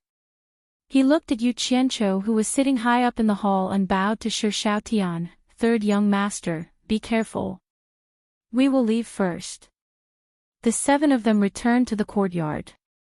This was just a small episode. When Shi Xiaotian turned around and returned to the hall, he was instantly stunned. There was a big group of people just now, but now, only Yu Qianzhou and Ling Feng were left. Ling Feng and the other 2 looked at Yu Qianzhou in shock. Just now, Yu Qianzhou's figure flashed through the crowd, and everywhere he went, people disappeared into thin air. More than 10 people disappeared just like that. They could see it clearly, but they were confused by it.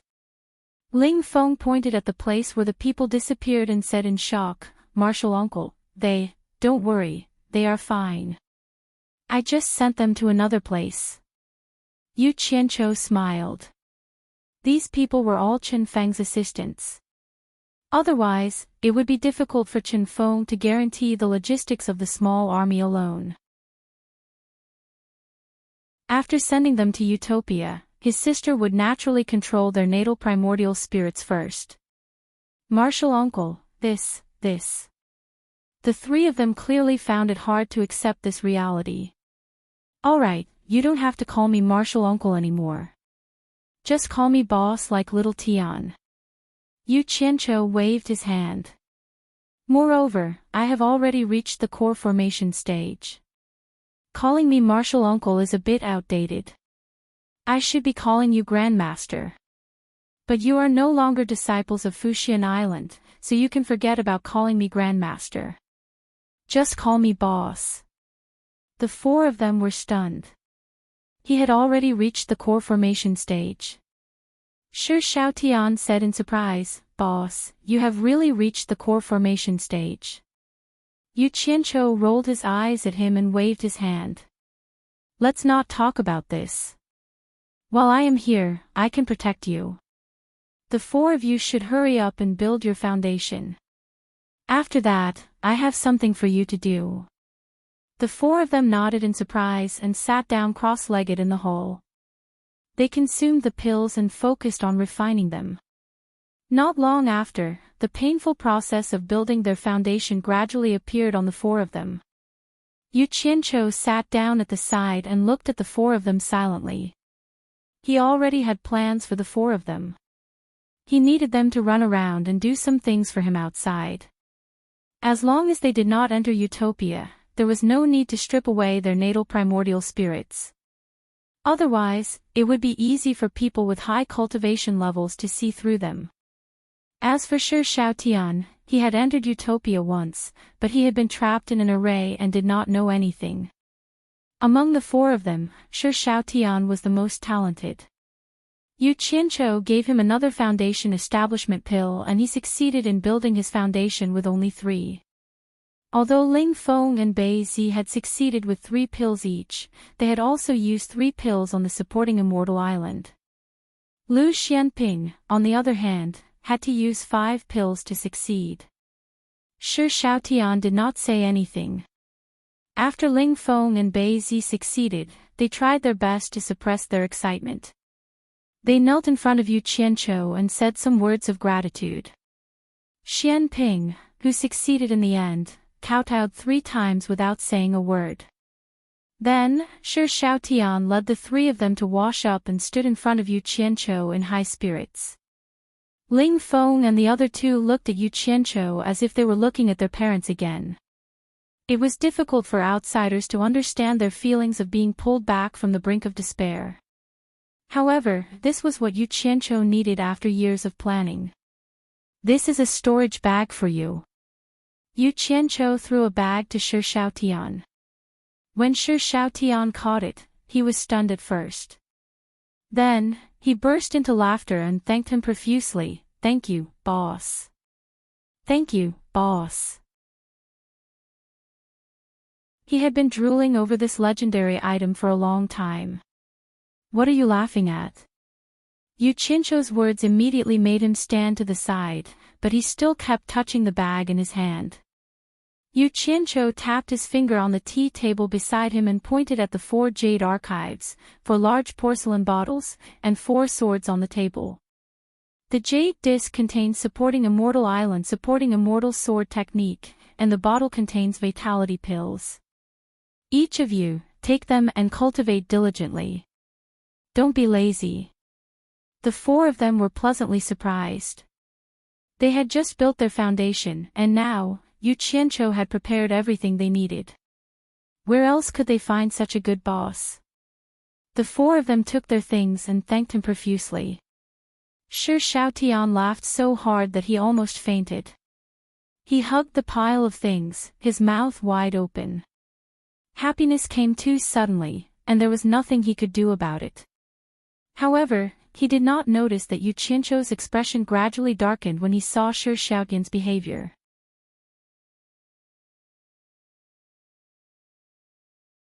Chapter 140. Ling Feng tugged at him, and Shi Xiaotian immediately reacted. He smiled awkwardly and placed the items in his hands into his storage pouch. Frivolous.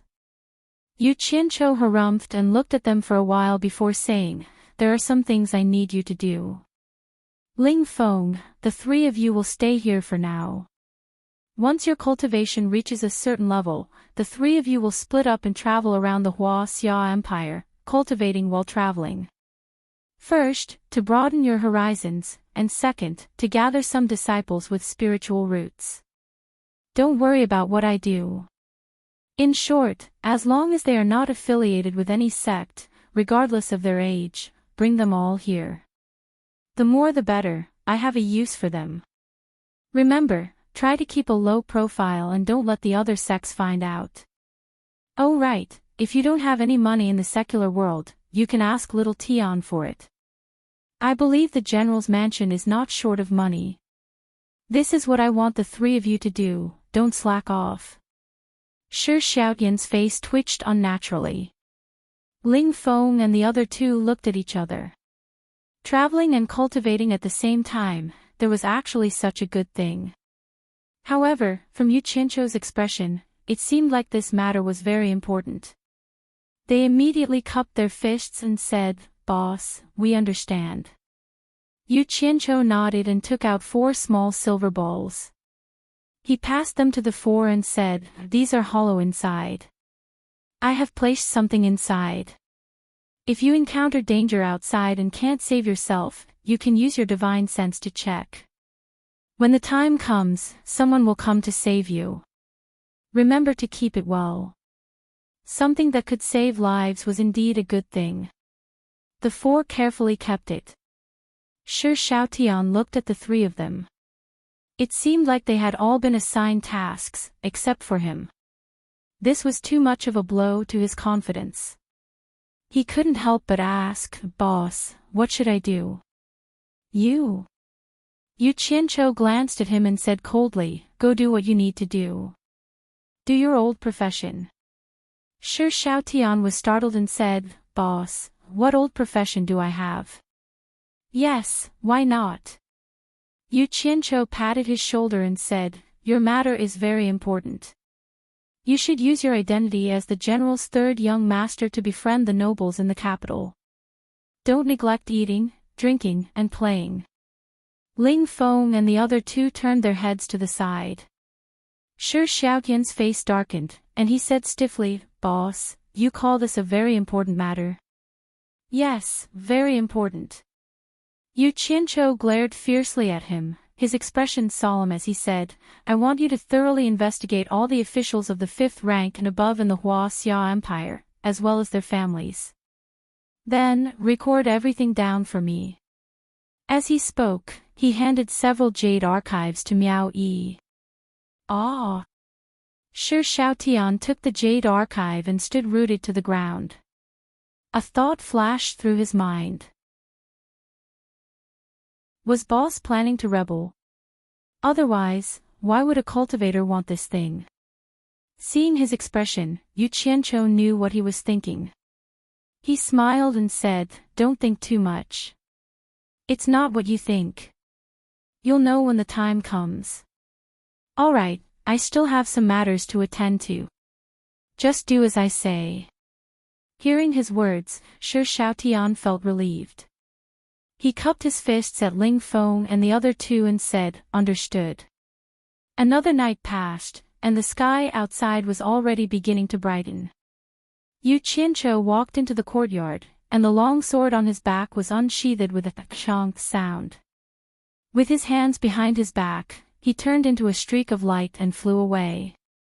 The four who were sending him off were fascinated by the sight. Shi Xiaotian even cried out, "Boss, you're too awesome. This won't do. I must learn this as soon as possible." On a mountaintop on the outskirts of the capital, Yu Qianqiu stood silently for a long while. His body was already drenched from the dew. At this moment, the rays of the rising sun were so blinding that he had to close his eyes. He stood there, waiting for the sun to rise. Everything was bathed in a layer of gold. He turned to look at the densely populated capital of Huaxia, and mumbled, "So many beauties have fallen to the hands of countless heroes. Since the heavens sent me here, I'd be letting myself down if I don't do something. Xiaotian, if you were to sit on the throne one day, I wonder how you'd feel." Facing the rising sun, he stretched lazily. Thinking about the place he was going to, he couldn't help but feel a little excited. Time really passed quickly. In the blink of an eye, it had been almost 10 years. He wondered how his father, who had helped him clean up the murder scene, was doing. And that crybaby mother. Yu Qianqiu grinned, and a hint of anticipation appeared on his face. He unsheathed his long sword and left with him. In a small forest outside Swallow City, Yu Qianqiu took a look at the surroundings. It seemed like this was the place where he had opened his eyes back then. He slowly walked out, and walked toward the ancient city gate where people and carriages came and went. It was very familiar, and not much had changed. It was still the same. It was rare for him to come out, and now that he could use the kinesis flight technique, transportation was much more convenient. This time, he wanted to go home to take a look. Walking on the streets of Swallow City, there were all kinds of shops, and it was a bustling scene. Yu Qianqiu sighed with emotion as he relived this familiar scene. Suddenly, he realized that many people were looking at him with strange gazes. He thought to himself, "It's impossible that they know me. I left home at the age of 16, and it's been almost 10 years since then. My appearance has changed a lot." Thinking about it, he felt relieved. It was probably because he was carrying a sword on his back and carrying a bag on his waist that looked a little weird. If he had known earlier, he would have kept it first.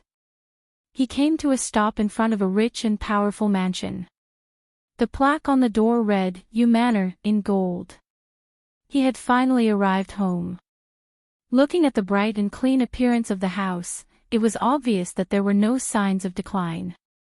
It was easy to imagine that the family head here had taken good care of the whole house. Climbing up the steps, just as he was about to enter, he saw the servant guarding the door walk out and block him with hostility. He shouted, "Where did you come from, evil person?" Yu Qianqiu was stunned. He was actually blocked by a servant when he entered his own house. His gaze followed the servant's gaze and landed on the hilt of the sword on his back. F***ck. A person carrying a sword is an evil person. Isn't this servant's foresight a little too bad? What's wrong with father? Why did he choose such a person to guard the door? Damn it, you even dare to block the eldest young master's way. I'll fire you later. Just as he was about to lose his temper, he remembered that this was his own house. He couldn't help but shake his head and smile. I didn't think that after leaving home for almost 10 years, I wouldn't even be able to enter the house. Who are you? I remember that Uncle Fu used to be the gatekeeper. Hearing him say this, the servant was stunned as well. He looked him up and down, and only then did he realize that there was some resemblance between his brows and the old master's. Bewildered, he asked, You're the eldest young master? I am. Yu Qianqiu nodded and smiled. He then asked, Who are you? I haven't seen you before. I. Only now did the servant realize that he had provoked the eldest young master. He stuttered for a while before bowing and saying, Uncle Fu is my father, this little one is Fu Qing. Saying this, he quickly opened the door and said, Eldest young master, please come in.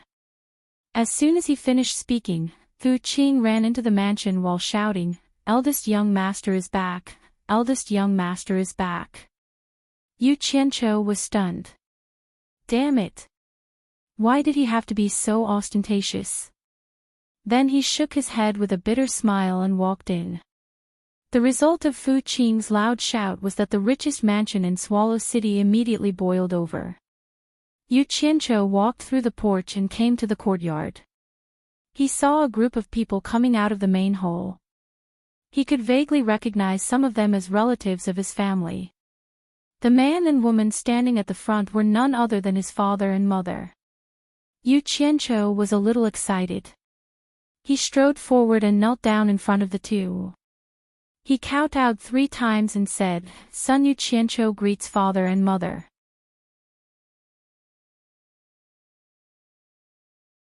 Chapter 141. 2 pairs of hands helped him up. It was his parents. The family of 3 looked at each other. Yu Changgue, whose sideburns already had some gray hair, held his arm and patted his shoulder, saying, It's good that you're back, it's good that you're back. Shui Ernyang threw herself into his arms and started crying. She wailed, It's all your father's fault. My son has been gone for so many years. Yu Qianqiu scratched his head and awkwardly looked at his father, not knowing whether to laugh or cry. He then pushed Shui Ernyang away and said, Mother, don't cry. I'm back now. Yu Changgue's eyes were a little red. He pulled his wife away from his son and said, What are you doing? Why are you crying as soon as your son is back? Aren't you purposely making your son worry? Shui Ernyang struggled free and pulled Yu Qianqiu. She cried, It's good that you're back. You have to save your younger brother. You have to save your younger brother. The crying stopped abruptly. Shui Ernyang was so sad that she fainted. Yu Qianqiu was shocked. He quickly held his mother and carried her. He walked towards his parents' room with familiarity. The group of people followed behind him. When they reached his parents' room, he placed his mother on the bed. He grabbed his mother's hands and infused 2 streams of vital energy into his mother's body, quickly dispersing the pent-up air in her chest. Shui Enyang slowly woke up. When she saw Yu Qianqiu, she started crying again. She was already crying like this. If she cried any more, she would hurt her spirit. Yu Qianqiu immediately placed a finger on his mother's forehead. Shui Enyang immediately fell asleep. Yu Qianqiu heaved a sigh of relief and shouted, "Someone." A young maidservant looked at the silent old master and trembled as she walked to Yu Qianqiu's side and said timidly, "Eldest young master." Yu Qianqiu took out an origin chi pill and handed it to her. "When madam wakes up, dissolve this pill in a bowl of warm water and feed it to madam. Don't forget." The maid quickly complied. Yu Changgue had been doing business for so many years. At this time, his attention had always been on his son. He saw that his son was nimble in ordering people around. His expression and behavior vaguely had the aura of a superior. He also had a few methods to treat his wife. Obviously, he had lived a good life outside. When he left, he was only 16 years old. Now, his bearing was steady and his face resolute. The immaturity of the past had faded, and he was already an adult. "Is your mother okay?" "I'm fine. I'm just a little sad. I'll be fine after taking some medicine." Yu Qianqiu stood up and turned around. He stared at his father and frowned. "Father, did I hear wrongly? Mother seemed to have asked me to save my younger brother. What's going on?" He didn't know that in the second year after he left, after giving birth to her first child, Shui Enyang, who had been infertile for many years, actually gave birth to a younger brother. Yu Changgue sighed. His eldest son left, but God gave him a younger son. It could be said that it was God's will. But this matter of the clam-forming pearls was really a little difficult to talk about in front of his son. "Father, what's wrong? Is there something inconvenient to tell your son?"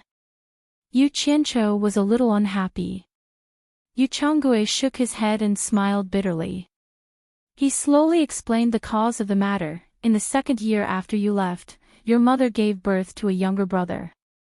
His name is Yu Wuqiu. He is now 8 years old. But a few days ago, your younger brother suddenly disappeared. Yesterday, someone sent a letter saying that your younger brother had been kidnapped by them. They wanted us to prepare 10,000 taels of gold and come to collect it today." Yu Qianqiu nodded his head in acknowledgement. He indeed didn't expect to have a younger brother. But the two of them had been married for a long time. When he left, they weren't even 40 years old. It wasn't strange for them to have another child. But what was wrong with the Yu clan's descendants? The eldest was kidnapped once, and now the second was kidnapped again. Were the Yu clan's descendants so easy to kidnap? Who knew if there would be more thieves? It seems like the Yu clan's wealth is something that people are jealous of. Mother's maiden family has no one left. I wonder if our Yu clan's relatives, hee. It's really hard to say. I believe father isn't a foolish person and should have some idea. Yu Qianqiu sneered. Just now, he seemed to have seen a large group of Yu clan's relatives. When they saw him, some of them had strange expressions. Yu Changgue said in a gloomy tone, "I already had my suspicions. Some people probably think that I only know how to do business and not kill people. I know you're not a good person. Otherwise, your business wouldn't be so big." Yu Qianqiu smirked and asked, "Did the kidnappers report their names?" "No." Yu Changgue shook his head and said, "They said that they will send someone to check on the ransom today and tell them the location of the transaction. When the time comes, they will hand over the kidnappers." As he spoke, he suddenly stared at his son and asked, "Qianqiu, you've been cultivating for so many years. Have you learned any immortal techniques?" "I didn't cultivate.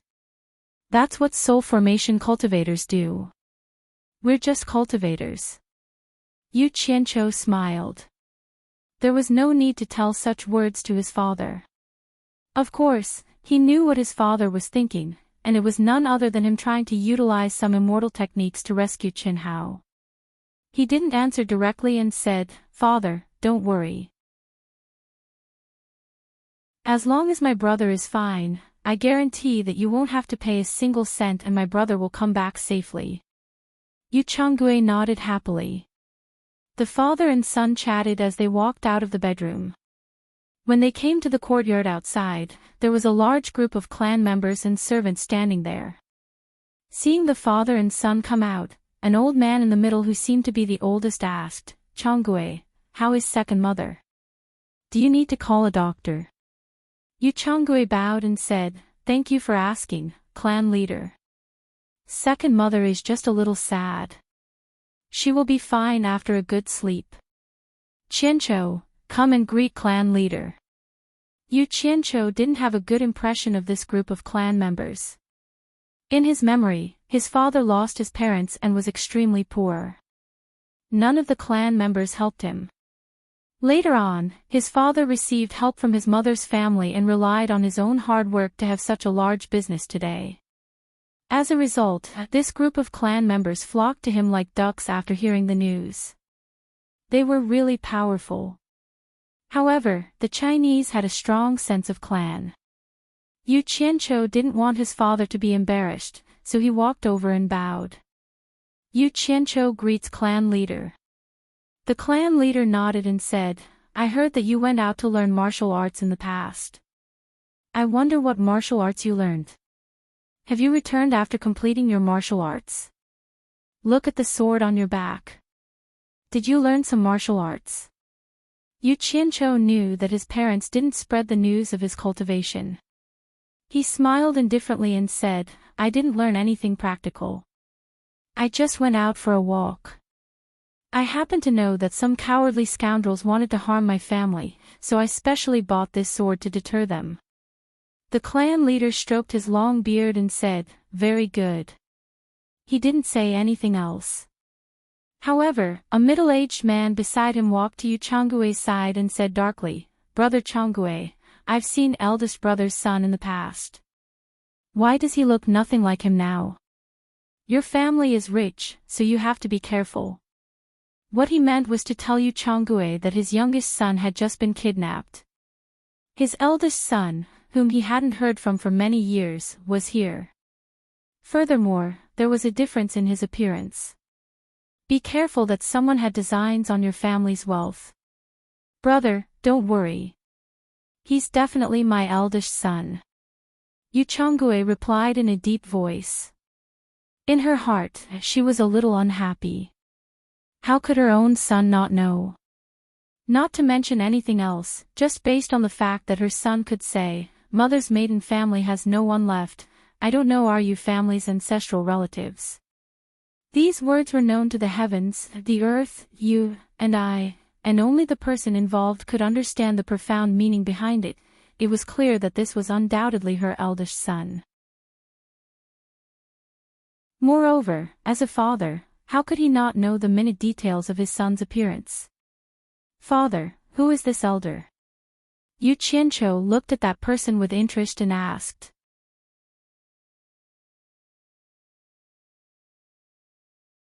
Chapter 142. Qianqiu, don't be rude. This is the patriarch's eldest son, Yu Zhongping. In terms of seniority, he is your uncle. Yu Changgui reprimanded. Oh. So it's uncle. Yu Qianqiu bowed and said, "Qianqiu greets uncle. I hope uncle doesn't blame nephew for being rude." However, nephew deeply agrees with uncle's words. There must be someone coveting my family's wealth.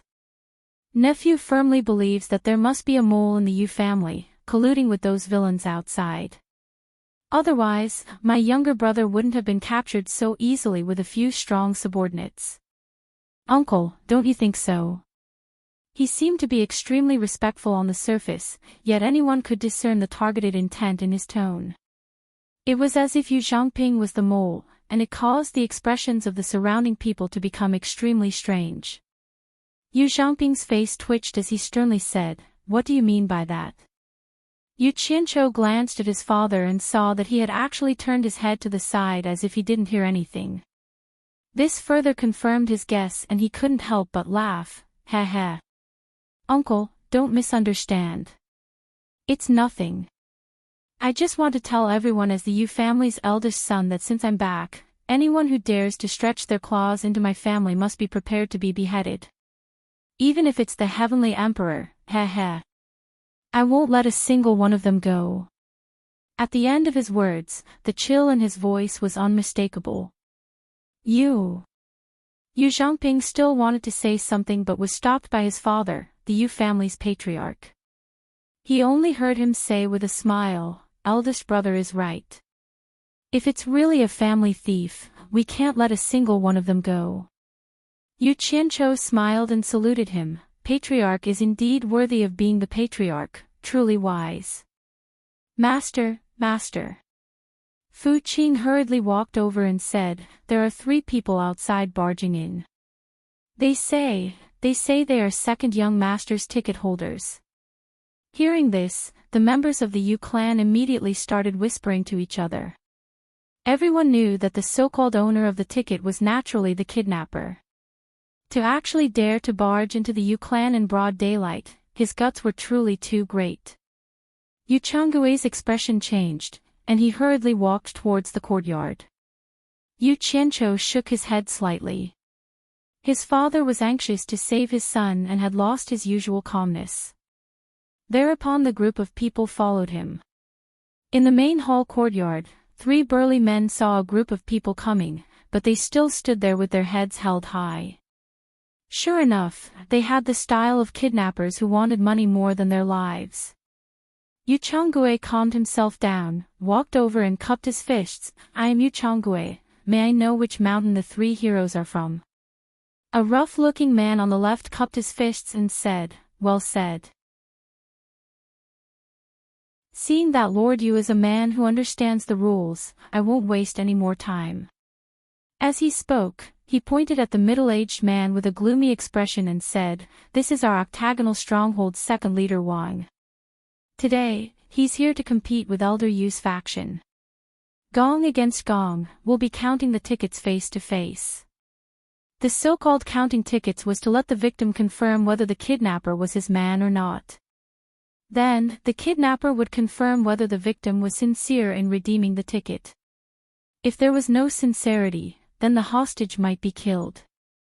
Yu Qianqiu slightly narrowed his eyes. Ha! Octagonal stronghold again. This daddy almost forgot to settle the score with you guys. Today, you guys came to remind me. Very good. Second leader Wang. Yu Changgui cupped his fists. The second leader Wang in the middle did not say a word and only nodded to the man on the right. That man took out a jade pendant from his bosom and handed it to Yu Changgui. When the latter saw the jade pendant, his body swayed and he almost lost his footing. Obviously, it was his son's possession. The man on the left chuckled and said, "If Lord Yu has verified it, please bring us to see if the 10,000 taels of gold has been prepared." Yu Qianqiu coldly snorted and unhurriedly walked over and said, "A bunch of reckless fools. 10,000 taels of gold, and they still dare to ask for it." As he spoke, he supported his father and walked straight back and said, "Fu Qing, find a chair for master to sit down and rest." The Yu family's group of relatives were somewhat stunned, but since it was none of their business, no one said anything. In the crowd, Yu Zhangping's face flashed with a trace of a sneer. His condescending look immediately angered the 2 bandits. They immediately reached for the sabers on their waists, wanting to teach Yu Qianqiu a lesson. However, the second leader Wang quickly held them down. When he saw Yu Qianqiu carrying a long sword on his back and a bag on his waist, his pupils fiercely contracted. Fu Qing brought over a chair as instructed. Yu Qianqiu helped his father sit down and said softly, "Father, don't worry for the time being. Leave this matter to me to handle."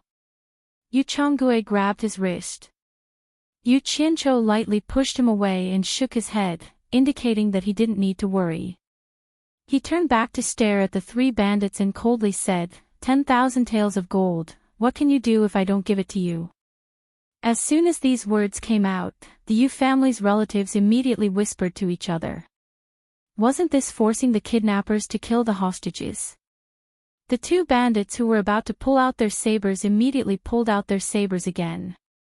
Second leader Wang once again held them down and took a deep breath. He didn't dare to be sure before, but now that he heard the other party say such words, he was almost convinced. Second leader Wang took a few steps forward and bowed to Yu Qianqiu. He said in a respectful tone, Senior is an expert in the cultivation world. It was our fault for offending Senior today. We also don't dare to ask Senior for the 10,000 taels of gold. We will definitely return the people we kidnapped safely. We won't dare to be careless. Please let us go, Senior. The two bandits were immediately stunned. The usually arrogant second leader would actually say such humble words. They wouldn't believe it even if they were beaten to death.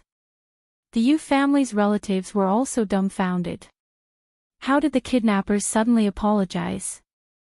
Among the crowd, Yu Chongping had an angry expression. Yu Qianqiu sneered and said, I didn't expect you to be so perceptive. You actually know about the cultivation world. I can let you go, but you have to answer a question first. If I am satisfied with your answer, I will let you go. Otherwise, if you make me unhappy, I will definitely raze your Octagon village to the ground. Everyone sucked in a breath of cold air. The Octagon village was a place that even the government couldn't raze to the ground. Yu Qianqiu's words were too arrogant. However, what did they mean by the cultivation world? Everyone was confused. Yu Chonggui, who was sitting on a chair, once again sized up his son's proud back. Senior, please ask. Second leader Wang bowed respectfully. Tell me who the Yu family is colluding with. Don't tell me you didn't, or the consequences will be very serious. Yu Qianqiu said lightly. Yu Chongping, who was in the crowd, trembled. He looked at his father, the clan leader. This. Second leader Wang had a difficult expression on his face. The rough-looking subordinate behind him walked out, cupped his fists, and said casually, Young senior, you don't have to make things difficult for our second leader. We can't talk about this. We have our own rules. If we tell you who the client is, then how will our Octagon village be able to maintain its reputation in the future? How will we be able to continue living in the underworld? Before he could finish his words, they heard the sound of a sword ring. Everyone saw a flash of light in front of them, and then the bandit lost his voice on the spot. His head was tossed high into the air, separated from his shoulders. Warm blood spurted from the severed head, and when the blood ran dry, his body swayed and fell to the ground. That light transformed into a flying sword and circled around Yu Qianqiu a few times before returning to its scabbard. Murder! Everyone cried out in shock. Yu Qianqiu turned around and glanced at them. He said coldly, If you want to die, then scream as loud as you can. Just this sentence alone caused everyone to fall silent. They had just witnessed the flying sword kill someone. Who would dare to go against his words? A certain father and son were shivering in fear. Brother! The remaining two bandits cried out in grief. One of them hugged the dead body while second leader Wang hugged his head. He looked at Yu Qianqiu and shouted angrily, There are rules in the cultivation world. We are not allowed to meddle in worldly affairs. Why did you kill us mortals? Yu Qianqiu sneered, Humph. You seem to know quite a lot. How strange. You kidnapped my younger brother, and now you're trying to reason with me. What kind of logic is that? Forget it, I won't be able to get anything out of you. I believe you have a first leader, right? I'd better go to the Octagon village myself. As soon as he finished speaking, nearly 100 cold glints shot out from the storage pouch. Two mournful screams rang out, then stopped abruptly. The cold glints disappeared into the red, and the thick smell of blood spread out along with a bloody mist. The Yu clan's relatives and servants had never seen murder like this. Those who were braver had only seen beheadings at the entrance of the food market. They couldn't bear to watch any longer and turned their heads away to retch.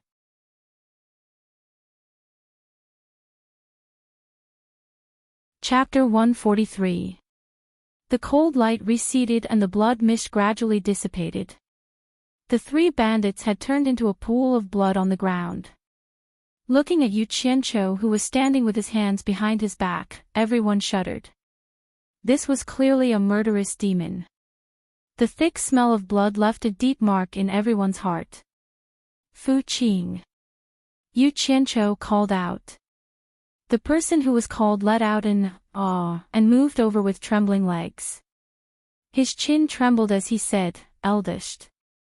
Eldest young master." Yu Qianqiu glanced at him and frowned. He shouted, "What are you afraid of? How can you guard the door of my Yu clan with this kind of behavior? Stand properly." "Yes, yes, eldest young master." Fu Qing tried his best to suppress his trembling body. "Arrange for people to surround this place. Without my permission, none of the Yu clan's relatives are allowed to leave." As he spoke, a sword appeared in Yu Qianqiu's hand and he handed it to him. He said, "Hold this well.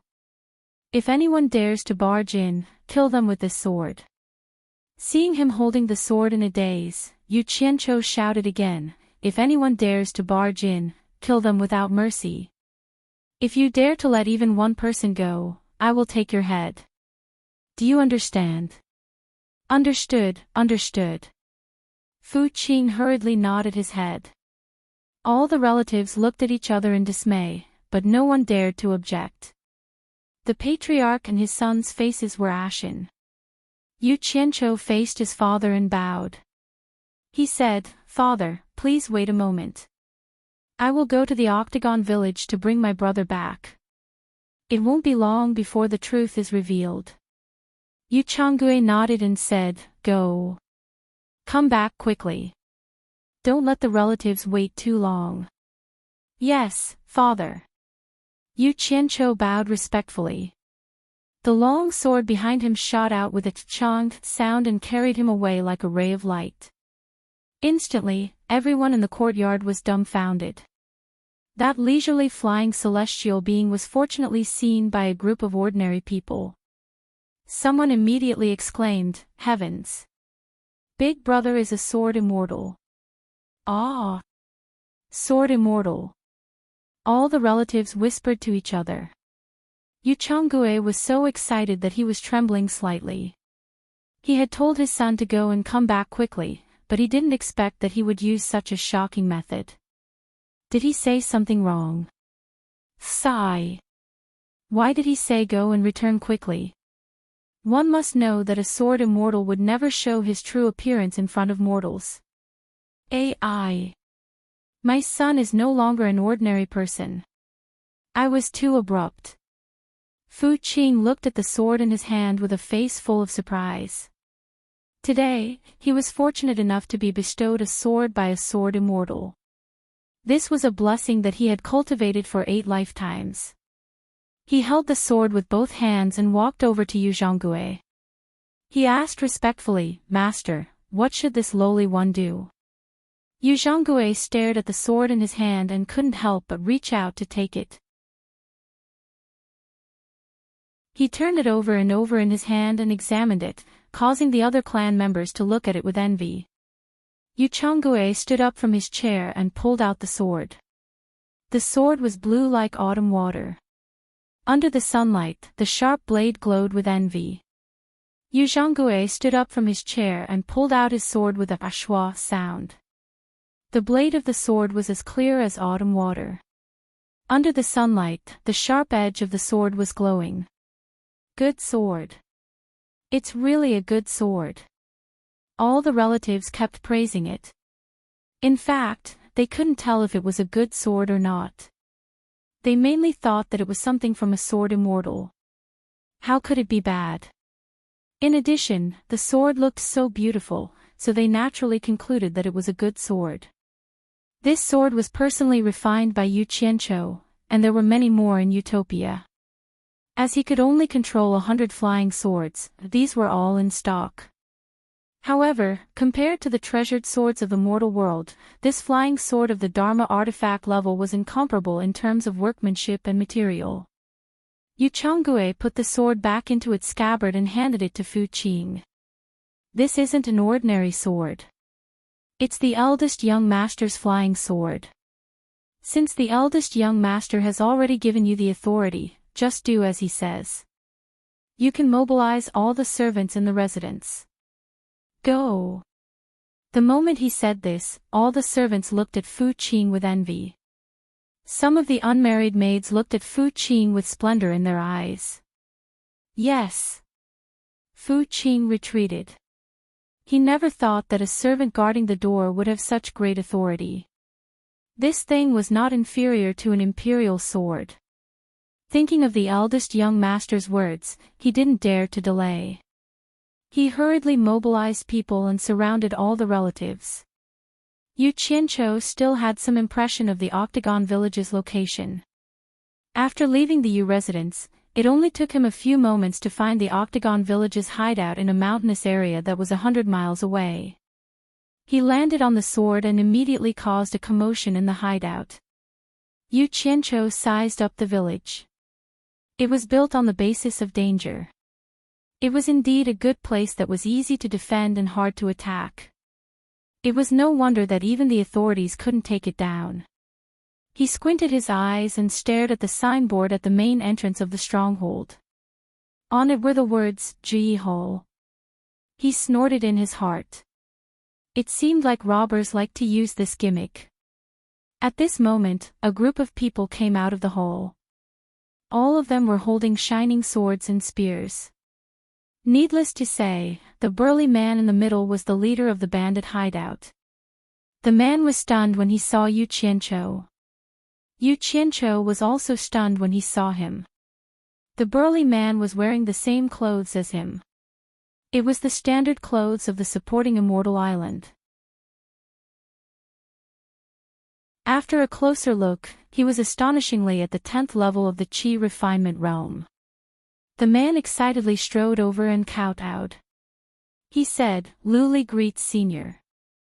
Senior has come here, but the sect wants." He was so excited that he couldn't continue speaking. The group of bandits behind him were also dumbfounded. Yu Qianqiu was stunned again. He immediately understood everything. So this guy was also an unlucky person who was chased out of the supporting Immortal Island.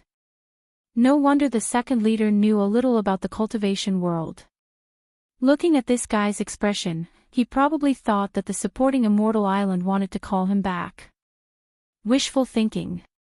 I was wondering who was causing trouble here. So it was the abandoned disciple of the supporting Immortal Island. You actually dared to wear the clothes of the supporting Immortal Island. You really don't want to live. Yu Qianqiu snorted. The man kowtowed again. Senior, please forgive me. After I left the supporting Immortal Island, I really didn't know how to survive. I could only bring a group of people to become bandits. Yu Qianqiu thought about it. A disciple who wasn't even at the foundation establishment stage couldn't even be compared to a martial arts expert. Moreover, most of them had lost contact with the outside world since they were young. They knew nothing about survival. Ling Feng and the others were also at a loss when they were just chased out. Like Guan Yu, he ended up pretending to be a Daoist in a Daoist temple to swindle people. Thinking about this, his anger dissipated a lot. He said in a deep voice, "You are Luli right. Get up. I'm not here to catch up with you. Where is the kidnapped kid in the Yu residence?" Luli quickly got up and pointed to the horse pen. "That kid is locked up there. You didn't do anything to him, right?" Yu Qianqiu glanced at him coldly. No, not even a strand of hair is missing. Luli wasn't an idiot. He could tell that this kid was related to the people from the supporting immortal island. In his heart, he cursed the employer's ancestors, but he didn't know that he was also cursing Yu Qianqiu's ancestors. Yu Qianqiu slowly walked into the horse pen. Instantly, a rage burned in his chest. A kid whose face could be vaguely seen was about 8 or 9 years old. He was glaring at the people who came in. His body was covered with grass and horse dung. He was tied up tightly and his mouth was stuffed with a dirty cloth. His cheeks were swollen and there was a clear palm print. It was obvious that he had been slapped. This was his younger brother, Yu Wuchou. Hee. This is what you meant by not even a strand of hair is missing. Yu Qianqiu glanced at Lu Li with a cold smile. He originally wanted to take him in for his own use. But now, he was sentenced to death on the spot.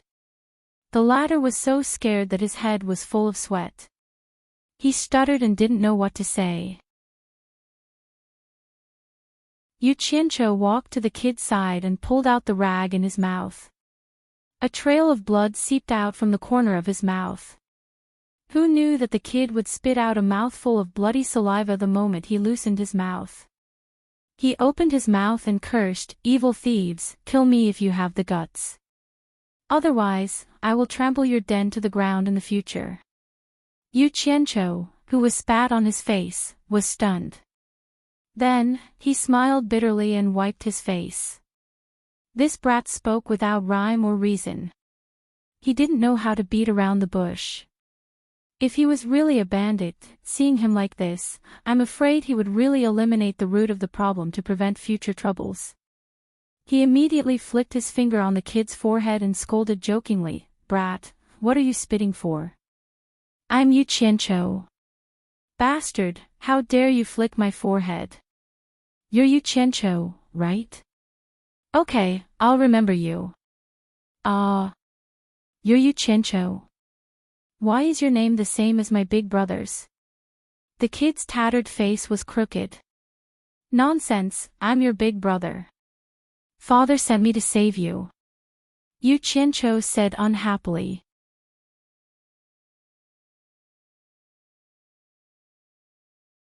Chapter 144. There's no proof. The kid showed a suspicious expression. "What proof do you have to prove that you are my brother? Bastard, you're so smart. If you were smart, how could you be tied up here?" Yu Qianqiu flicked him again, causing him to cry out in pain. He casually broke the ropes binding him, got up, stared at Lu Li, and asked, "This was caused by Yu Zhangping's family and you, right? How did you know? Could it be that the second in command who went down the mountain told you?" Lu Li was shocked. Only he and the second head knew about this. He didn't tell anyone else. It was the second head who told him. It wasn't a good thing to betray one's employer. Yu Qianqiu sneered. With Yu Zhangping's character, he shows everything on his face. Do you need someone to tell you? As for your second head, I saw that he wasn't feeling well, so I sent him to reincarnate. It's him. Suddenly, the kid pointed at his swollen face and said, "It was Yu Zhangping, that bastard. He tricked us out of the city. My face is swollen because of him." "Ah! You killed the second head. Then there are 2 other brothers." Lu Li was shocked. Yu Qianqiu glanced at the child and didn't say anything. He turned back to size up Lu Li and asked curiously, "I say, Lu Li, have you been away from supporting Immortal Island for too long, or have water entered your brain? Do I need to report to you when I kill people? Stop talking nonsense with me. If it wasn't for the fact that we were from the same sect, your head would have been removed. Go and gather all your minions. I have something to say." Lu Li seemed to be drained of all his strength. He said dejectedly, "Yes," and walked out slowly. Maybe because he was tied up for too long, Yu Wuchou's limbs were a little stiff. Yu Qianqiu looked at him and smiled. "Can you still walk? Do you want me to carry you?" Yuwucho was embarrassed into anger. Who wants you to carry me? I can walk by myself. He suddenly asked curiously, are you really my brother? He kept looking at the stranger in front of him. Follow me if you can. Yuchencho couldn't be bothered to talk nonsense with him. He thought to himself, you're just a little kid, yet you're already so arrogant. This is the problem of spoiling the children of big families. If this goes on, you'll be at a disadvantage. Today, I'll teach this cheap little brother a lesson, lest he doesn't know the immensity of heaven and earth. Dang, dang, dang. The urgent sound of a gong rang outside, and the entire stronghold became lively. Luli stood on a small wooden platform and looked at the hundreds of subordinates that had gathered. His face was ashen and he did not make a sound, as if he had a premonition that something bad was about to happen. However, Yuchincho's strength was not something he could fight against. To put it bluntly, killing him was as easy as killing an ant. A group of subordinates stood in an orderly manner below the platform. Yuchincho snorted coldly in his heart. They were quite disciplined. He looked back at the little kid who was limping behind him and said, "Follow me." Luli took the lead and walked to the side of the wooden platform. The little kid struggled to climb up, but before he could stand firm, Yuchincho grabbed the back of his collar and lifted him up. "Let go of me, I can walk." The little kid's struggle was futile. Yuchincho pointed at the group of people below and said, "Originally, I wanted to let them go today, but you said you wanted to flatten this place. Fine, I'll fulfill your wish today." As soon as he finished speaking, Luli knelt down and begged, "Senior, please let them go. They have parents and children at the foot of the mountain. Their families depend on them to earn money. If they weren't forced to, they wouldn't have followed me up the mountain to become bandits. Once they're killed, their families won't be able to survive. Senior, please have mercy." The subordinates all looked terrified. They had all seen Yuchincho descend from the sky. To them, those who could fly in the sky were like gods. Now that this god said he wanted to kill them, they immediately knelt down and begged for mercy. In an instant, the entire mountain camp was filled with begging voices. "What do you mean by taking care of the elderly and children? After you die, tell those words to the people you killed. Since you've come out to make a living, you must understand that sooner or later, you'll have to pay for what you did. It's not that I won't pay, it's that the time isn't right." Yuchincho slowly said in a cold voice. "No. Senior, I beg you, no." Luli hugged his leg and begged. Scram! Yuchincho directly kicked him off the platform. Then, he shook the little kid and shouted, "Watch carefully." In fact, Yuwucho was already a little stunned. He had never seen so many people kneeling and begging. As soon as he finished speaking, nearly 100 cold lights shot out from the storage bag, crazily sweeping towards the people kneeling on the ground. In an instant, blood splattered everywhere, flesh and blood flew everywhere, and screams shook the sky. The little kid was stunned at first. When he came to his senses, his whole body trembled. He covered his eyes with his little hands, unable to watch anymore. Yuchincho coldly snorted. Today, he was going to kill this person for you to see. You have no choice but to watch. His thumb and index finger pinched the back of the little kid's neck, and a stream of true essence entered his body. The little kid's hands immediately drooped down, and his eyes were wide open. Witnessing the bloody, violent, and wanton killing in front of him, he could not speak, nor could he close his eyes. He could not move, and could only watch and listen. Crystal-clear tears continuously flowed down his cheeks. Below the platform, Luli clenched his fists and knelt there with tears streaming down his face. He looked up to the sky and howled. But none of those wantonly killing flying swords touched him. Those who wanted to escape were immediately shredded into pieces by a few cold lights. There were also those who wanted to fight it out with Yu Qianqiu before they died. Unfortunately, they did not even have the chance to get close. Their legs were nowhere to be seen, and when they fell, they were already shredded into pieces. In just a short while, apart from Lu Li, not a single living person could be seen below. Broken limbs were everywhere, and the blood on the ground gathered into streams that flowed towards the lower ground. The smell of blood in the air was suffocating. After killing those who needed to be killed, Yu Qianqiu's divine sense moved, and 100 cold lights swept towards the various buildings in the village with an unstoppable momentum. Crashing sounds could be heard everywhere. Not long after, smoke and dust rose everywhere. Even the erected flagpole was not spared. The cold lights retracted, and the sounds disappeared. The surroundings finally quieted down, and only Lu Li's sobbing could be heard below the platform. The entire octagon village was no longer recognizable. Only the wooden platform under Yu Qianqiu's feet remained the same, standing there alone.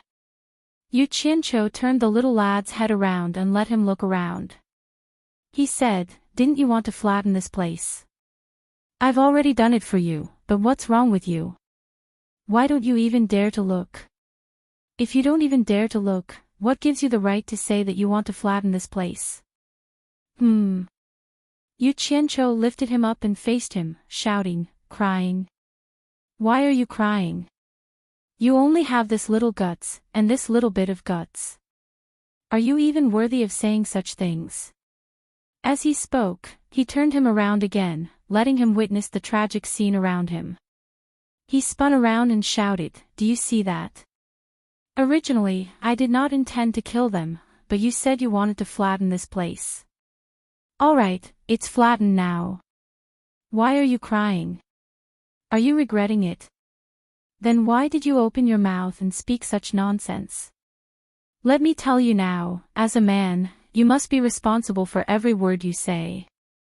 Everything in front of you is the result of your careless words. Look carefully at everything here." After a while, when he was almost done lecturing Lu Li, Yu Qianqiu bent over and picked up Lu Li. Then, he carried the two of them and flew away on his sword. Just as he stood up, the wooden platform collapsed. The entire octagon village was completely flattened.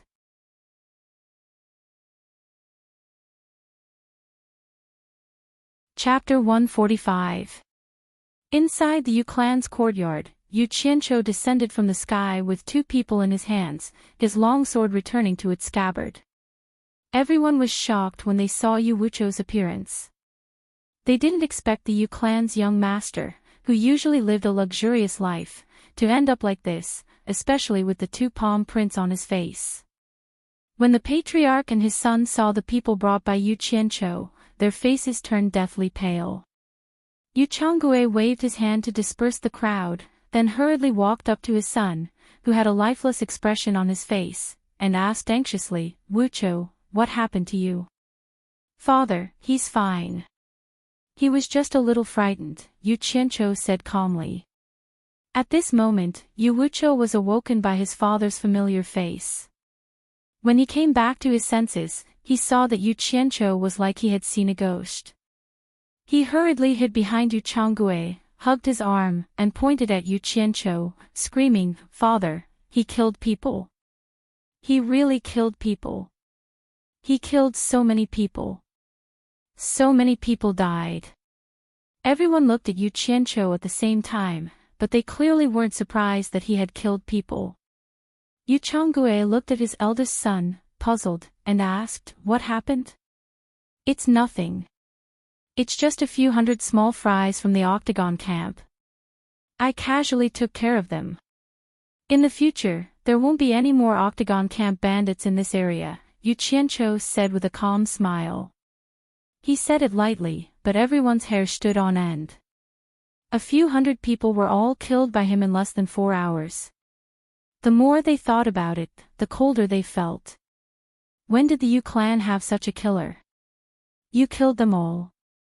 Yu Changgui frowned. Obviously, he was a little unhappy with his son's massacre. "I didn't kill them all. I left one alive. Yu Qianqiu shook his head and pointed at the man lying on the ground. He sneered and said, "This is the Octagon Stronghold's big leader, Lu Li. He has a close relationship with our patriarch and his son. I've already asked him, and he's already explained everything. This time, the kidnapping of my younger brother was the doing of the sanctimonious patriarch of our Yu clan, father and son. Their goal was to steal our clan's wealth. They were going to kill the hostages as soon as they got the gold, and then think of a way to get rid of my father, so that there would be no successor for our family, and then find a reason to swallow our property." The two handprints on his younger brother's face were personally slapped by Yu Zhongping after he tricked him out of the city. "It's just that they never expected me to come back at this time." The Yu clan's relatives immediately went into an uproar. They instantly distanced themselves from the father and son. It would be best if they didn't get hurt by this killer. Yu Qianqiu sneered in his heart. Just by looking at the father and son's expression, he knew that this wasn't something that his son could do alone. "This daddy doesn't have time to be long-winded with you. I'll first make up a crime for you. In any case, it's just that. If I didn't care about this old man's face, I would have killed you long ago." Yu Changgui's complexion turned ashen. He fiercely turned his head and glared at the father and son. He shouted, "Unsatisfied beasts, what else do you two dogs have to say?" When the patriarch and his son saw Yu Qianqiu bring Lu Li and Yu Wuqiu here, they knew that everything was over. They originally wanted to quibble, but when they saw the gloomy expression in Yu Qianqiu's eyes, they couldn't say anything. In the face of such a powerful opponent, any kind of explanation was unnecessary. Suddenly, Yu Chongping rushed out of the crowd and knelt in front of Yu Changgui's feet. He repeatedly kowtowed and said, "Big brother, I was blinded by greed. Big brother, for the sake of being from the same clan, please spare me this time." As he spoke, he slapped his own mouth. Yu Changgui kicked him away and sternly shouted, "Bastard, I don't have a brother like you. Come, tie up this father and son pair and send them to the government office together with this bandit." Several able-bodied men immediately took ropes and tied up the three men tightly, and then they were pushed out of the room. The Yu clan's relatives shook their heads and sighed. They didn't expect this sanctimonious father and son pair to have such wild ambitions. How many people didn't covet this family's wealth? Wait! Yu Changgue suddenly sighed and said, "Forget it, family shame shouldn't be spread in public. Just send them to the ancestral hall and deal with them according to the clan's rules." Then he cupped his hands towards the other clan members and said, "I hope that when we carry out the clan's rules, the clan members can be witnesses." That's right. Family shame shouldn't be spread in public. Of course. Don't worry, big brother. We all saw it with our own eyes, so we must be witnesses. Everyone agreed. Yu Changgue was the clan's biggest financial backer. If they didn't do him a favor, then when would they do him a favor? In any case, they wouldn't lose anything. At this time, Yu Qianqiu suddenly stood up with a smile and bowed to everyone, saying, "Junior also has a matter to ask of all the uncles and brothers. Junior came back this time because of my father's summons. Since this matter is over, Junior still needs to go out and cultivate. As for this matter, I hope that all the uncles and brothers can keep it a secret for Junior. Just pretend that Junior never appeared in this matter, please." As soon as he finished speaking, everyone immediately agreed, but the atmosphere from before was gone. Although they were all clan members, the crux of the matter was that this fellow was too ruthless. Killing people was like cutting vegetables, and he didn't even blink. Who knew what the consequences would be if they said the wrong thing? But from his words, everyone thought of one thing. It turned out that there was such a powerful son hiding behind Yu Changgue, and he could summon him at any time, but he had never said anything about it. How sinister!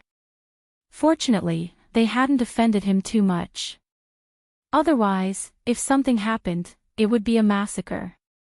Who could resist that? Everyone shuddered at the thought of it. Yu Qianqiu smiled and thanked them. This was the effect he wanted.